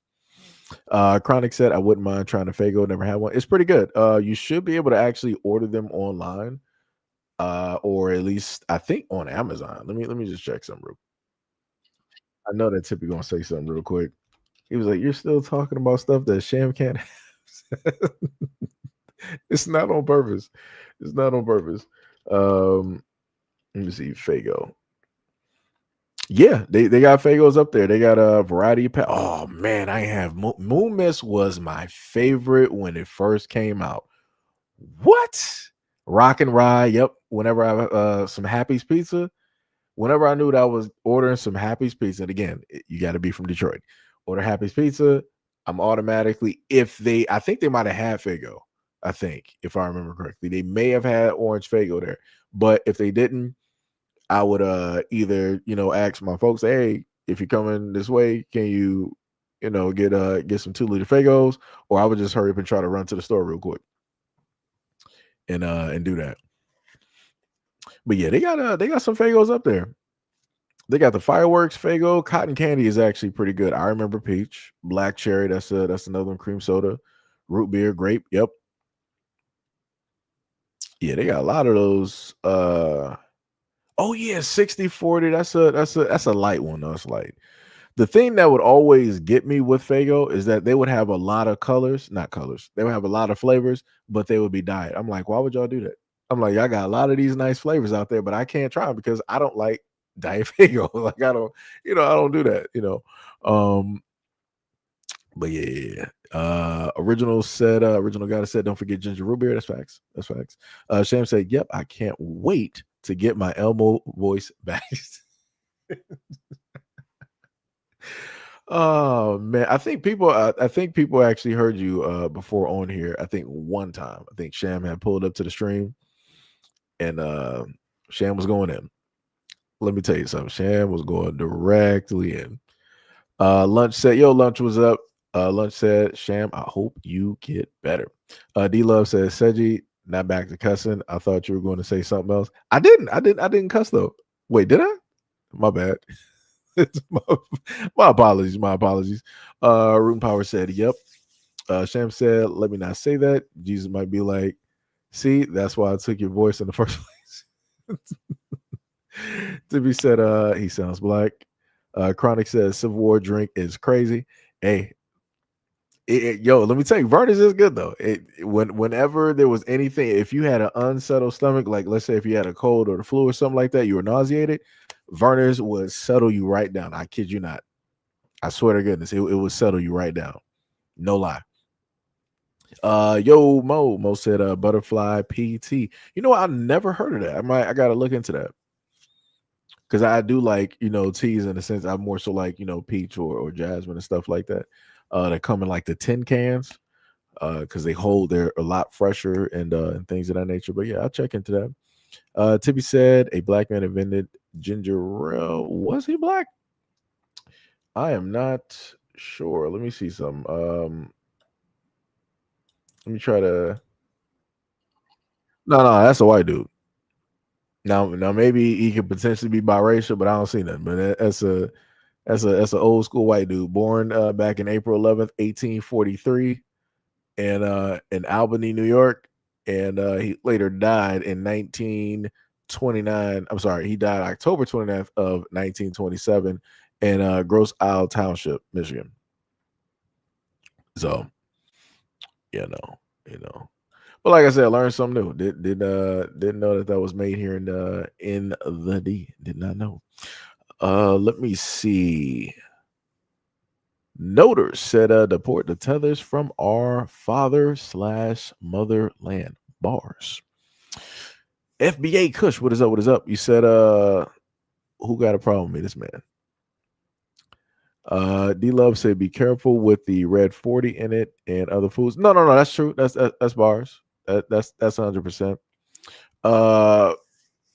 Power said I just had Happy's Pizza. Yo, I ain't have Happy's Pizza in a minute. I used to order that a lot. Let me tell you something, especially during the whole times of, let's say, the timelines of Cartoon Network, Rising Sun, Toonami, Adult Swim, stuff like that. During that era, it was Happy's Pizza.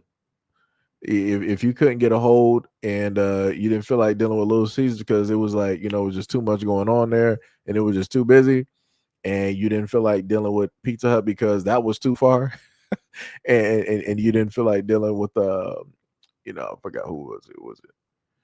I think we also had like Jerry's. I think it should have been like Jerry's Pizza as well too. Yeah, Jerry's was another one too. What was it? We got Happy's, we got Jerry's Pizza, we got Famous Pizza. Well, when Famous Pizza was there. And technically, I just want to put Little Caesars up there because that's pretty much a staple. Like in a lot of hoods in Detroit, you can always find a Little Caesars. Like that bad boy is a staple. Like I said, the hot and ready is no joke. Get a hot and ready with some crazy bread. Oh, it's over. It's over. That's all you need. And now, if you want to spice it up, you can get a hot and ready, and then you can get sort of kind of like the deep dish cheese bread that got the Italian sausage directly on there and stuff like that. Like I said, it's ways to save money and to make sure that it'll hold you over. Tibby says, Seji, I'm trying to help the poor girl get better, and y'all talking and y'all not helping. LOL. Don't mind them, Sham. What you talking about? We got people directly in the chat right now. Also, these conversations are actually beneficial for Sham's frame of mind. So that way, laughing might hurt. So my apologies. But we're talking about positive stuff. So, hey. Tippy said try Pedialyte, ice pops. Tippy likes those. D Love said nope. When you said Sham 24, get back to cussing. LOL. Oh yeah, no, Sham be cussing people out. That's what people don't know. Don't be getting fooled by the light voice. Sham will cuss somebody smooth, smooth out. Oh my goodness, it is hilarious when Sham be cussing people out. It is hilarious. Let me tell you. Sham was like, LOL, I think I better behave and not curse. Otherwise, my voice is going to be stuck. Then again, my temper is terrible in video games. Yeah, Sham be going off. Especially on games, she be going off. Original Goddess said, better health Shammy. Power said, yep. In fact, Sham said, I can make those pops. They do feel better. I think it makes some homemade chicken soups with garlic, ginger, and whatnot today. That sounds about good. That sounds pretty good. Let me see. We got another troll directly here. Gotcha. No problem. Get banned. Next person. Sham said, oh no. Rudy said Jets. Tippy said, I think Sham needs a cup of hot tea and a splash of whiskey. You drink, Tippy? What you know about whiskey? I don't even drink. What you know about drinking, Tippy? What's going on? I didn't even know you drink, Tippy. That's crazy. Learn something new. This woman talking about whiskey. Talking about now she's a barista. Well, no, baristas that do coffee. Now Tippy's a bartender. That's what I was thinking of. That's some crazy work. It's another light voice person directly out here talking about some. That's a strong drink that puts hair on a lot of men's chest right there. What was that? Money said, "What is up, yo? What is up? What is up?" Mo said the butterfly pea flower scientific name is. That's crazy. Clitora. Clitora tea. It looks like that from the numerous health properties. That's crazy. Sham, oh no, it was Burger speaking to Sham. Sham said, LOL, no alcohol. I'm banned from that and it burns too much. D Love said that sounds good as Sham. Wait, I'm highly confused. Wait. You said Seji, are you Nojin mix or just name? Wait, now I gotta look that up. I don't even know what that is. Wait, Nojin? Nani? Let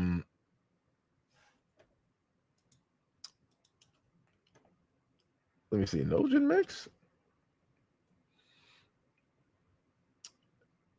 I tried to even look that up. I ain't get nothing. I can't get no hits on that. Is that a brand new terminology? I don't even know what that means. I'm just gonna be honest with you. I don't even know what Nojin is. I'm just gonna be real. I have no clue. Let me see. It says the origin and meaning of Nojin last name. The name may derive from a term meaning to endure or to persist, reflecting the resilience and adaptability of those who. Oh no, this is a classic name. Well, if you're talking about like the name, this is something I made all the way back in high school. And then out of the multitude of names that I made, that was to me the name that stuck directly out. So that's the name I've used for a very long time, very very long time. Let me see. D Love says, Seji, I need a bat because you be blocking trolls. So yeah, it's a work in progress. It is a work in progress. Now technically for me, it might be a little bit different because again, my mods might have saw him before I did, but I blocked him on my end. So, Shem said, thanks for everybody for the well wishes. I'm trying also to thank people. Oh, I'm trying, and also I think people make me mad in games on purpose so they can hear me cuss out people in my Elmo voice.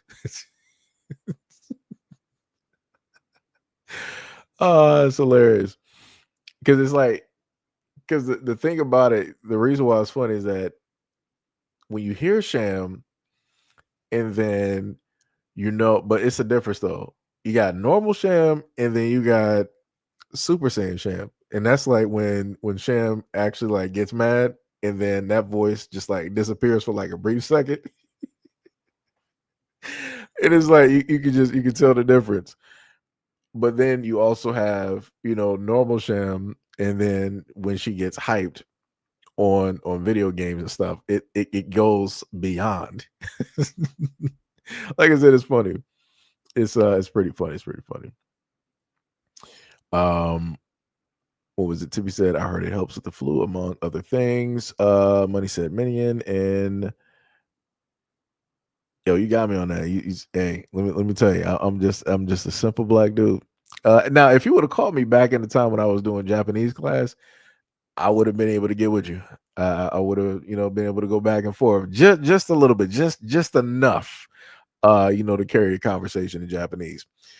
Now that was a another version of me long, long ago, eons, eons and eons ago. You said it's Japanese slang. Yeah. I'm not even gonna try to butcher what you typed. Let me tell you something. Not even gonna do it because I can feel it's like I want to attempt, but I know I'm gonna butcher it. But yeah, shout out to Money. Shout out to Money. Original guy that said, "Yep, a hot toddy and a granddaddy." Yeah, I heard of those two. Yeah. Money said it's a Japanese name. Okay, I got you. Sham said, "You mean a hot toddy?" LOL. I hope that's what you meant to type that. Oh yeah, I think it was like a little bit of a typo that she had up there. But yeah, that's what you meant. Tippy said, "When I'm feeling bad and do home remedies, I want it to work instantly, but unfortunately, you have to be consistent with it. That's all you gotta. We already talked about this before, Tippy. You just gotta work on consistency. It's it's a little bit of a uphill battle, but once you do it, every single day, you're good. You solid. Anything is possible." Mo up here laughing in the comment section. Money said you spelled it correct to Japanese spelling is Seiji-san. Okay, I got you. I got you. Much respect. D Love laughing at Sham. And this man, talking about originals spelling for hot toddy sounds delicious. This man out here can't take me nowhere. Money said, I want hot tea with brandy. Brandy is that it's not really strong technically. It's subtle. And the only reason I even technically know this because I, the whole thing of alcohol and cheese that they would do, they didn't really burn off enough of the alcohol technically. So it was like, yeah. Sham said, it gets higher when I'm hyped. Yep. Shauna said many moons ago. Yeah, that's what I was going for. Sham was like, Sham said, hot toddy is sounds uncomfortable, but you got to spell it differently. But yeah. Money said it's okay and want a hot toddy. Yeah, you got to be sick for that one though. I mean, I guess unless people just want to drink a warm drink. Original said yes. My apologies on the typo. Yeah, I saw the typo and I was like, yeah, she didn't mean to type that. I was like, yeah. I knew what happened. Maria said, ginger tea. Yo, we got Sunny in the building. Said, hot toddies and brandy tastes like grandpa kisses. Wait, what? I'll be saying wild stuff here. That is wild. I ain't never in my life. I don't even know where to go with that one. I swear to goodness. I don't even know where to go with that one. Yo, that just completely threw me off. Completely threw me off. Like, that is wild. D Love up here laughing in the comment section. Yeah, that completely threw me off. I was like, huh? Oh, that's crazy. But yeah. Much love. Yeah, I didn't have y'all up here for two. Well, actually, technically, I did. We were having a conversation. D Love said, Grandpa kisses. Hold up, I'm calling CPS. Sham said, I know I've been too sick because my animals out here will not leave me alone. They've been next to me this whole time trying to heal me with purrs. Oh yeah, I heard about that too. Different videos when it deals with cats because they purr at a certain type of vibration and what's the name? And it supposedly has healing properties directly to it. I remember I sat up, I was asleep directly under the covers, and both of my cats were just on me. Like one, what was it? What was it? Where was May? I think Mickey was laying on, I think, either my waist or my stomach, and no. Mickey was laying directly across, I think, my chest, and then my other cat, May, I think she was laying like near my stomach and my waist. And I'm just sitting up there, I'm like, what are y'all doing? I'm like, why do I feel this weight directly on me? I'm like, who told y'all? It's like, who told y'all to just fall asleep like this? Like, how dare y'all do this? But yeah, cats are funny. Cats are funny though. Originally said because some of our grandpas used to drink the granddaddy. D Love said, I was laughing at what you were saying, and that threw me off too. Said yeah, that threw. I swear to you, Sonny be saying some stuff sometimes. I'm like, yo, what you mean by that? Sham said, yeah, they've been doing this to me the whole time, especially Mickey. Mickey will go get my mom, and she'll come look after you. That's dope. That is pretty dope. My cat Mickey just normally cries, even no matter how much attention he gets. He just like trying. Well, realistically, he just wants to lay on somebody and go to sleep. When he can do that, he's fine. He don't have no care in the world. He ain't even trying to do that. He'll just be as lazy as can be. He'll just sit up there and sleep for 8 hours. Now, May, I mean, technically, May, she'll do the same thing too. If you let her just go to sleep with you, she'll just be there. Like when you move is probably when she'll move. Like I said, they're funny. They're very funny, very funny. But yeah. But yep, that was a pretty dope conversation. We were going for about a good what feel like 20, maybe like 30 some minutes from the time of 2 something that we were talking, and I was supposed to like end it, but we got into the nice handy dandy health conversations. Something that we rarely do here. Rarely do. Was it Sham said Mickey is like 25 pounds and huge. I can't let him sleep on me. He's too heavy. Oh yeah, that's because you got those larger cats though. Way larger cats. Money said the video of the cats when they play Egyptian music is wild. How the cats act. Yeah, I might try that with my cats and see what happens. I'm pretty sure that they're not going to actually have a reaction to it because they're weird like that sometimes. But yeah, this man Mo. This is why I got to pre-read comments before I read them. I've learned great lessons. I've learned great lessons from the past. Shauna said, LOL. Yeah, because this man Mo be talking crazy. Let me tell you. It be your own people. Be your own people trying to set you up. D Love said, thank you and enjoy your spaghetti and garlic bread. You know what? I actually forgot about that for a brief second because I started talking about other food. But yeah, I gotta go out there and cook my food. So yeah, everybody go relax, go catch up on some television episodes, some movies, some anime, go play some games, order some food, go fix you some food, and go relax and enjoy the rest of your evening. And again, thank you guys for coming directly through and just chilling and taking part in the conversation. And I will see you guys in the next video and or live stream. Peace out.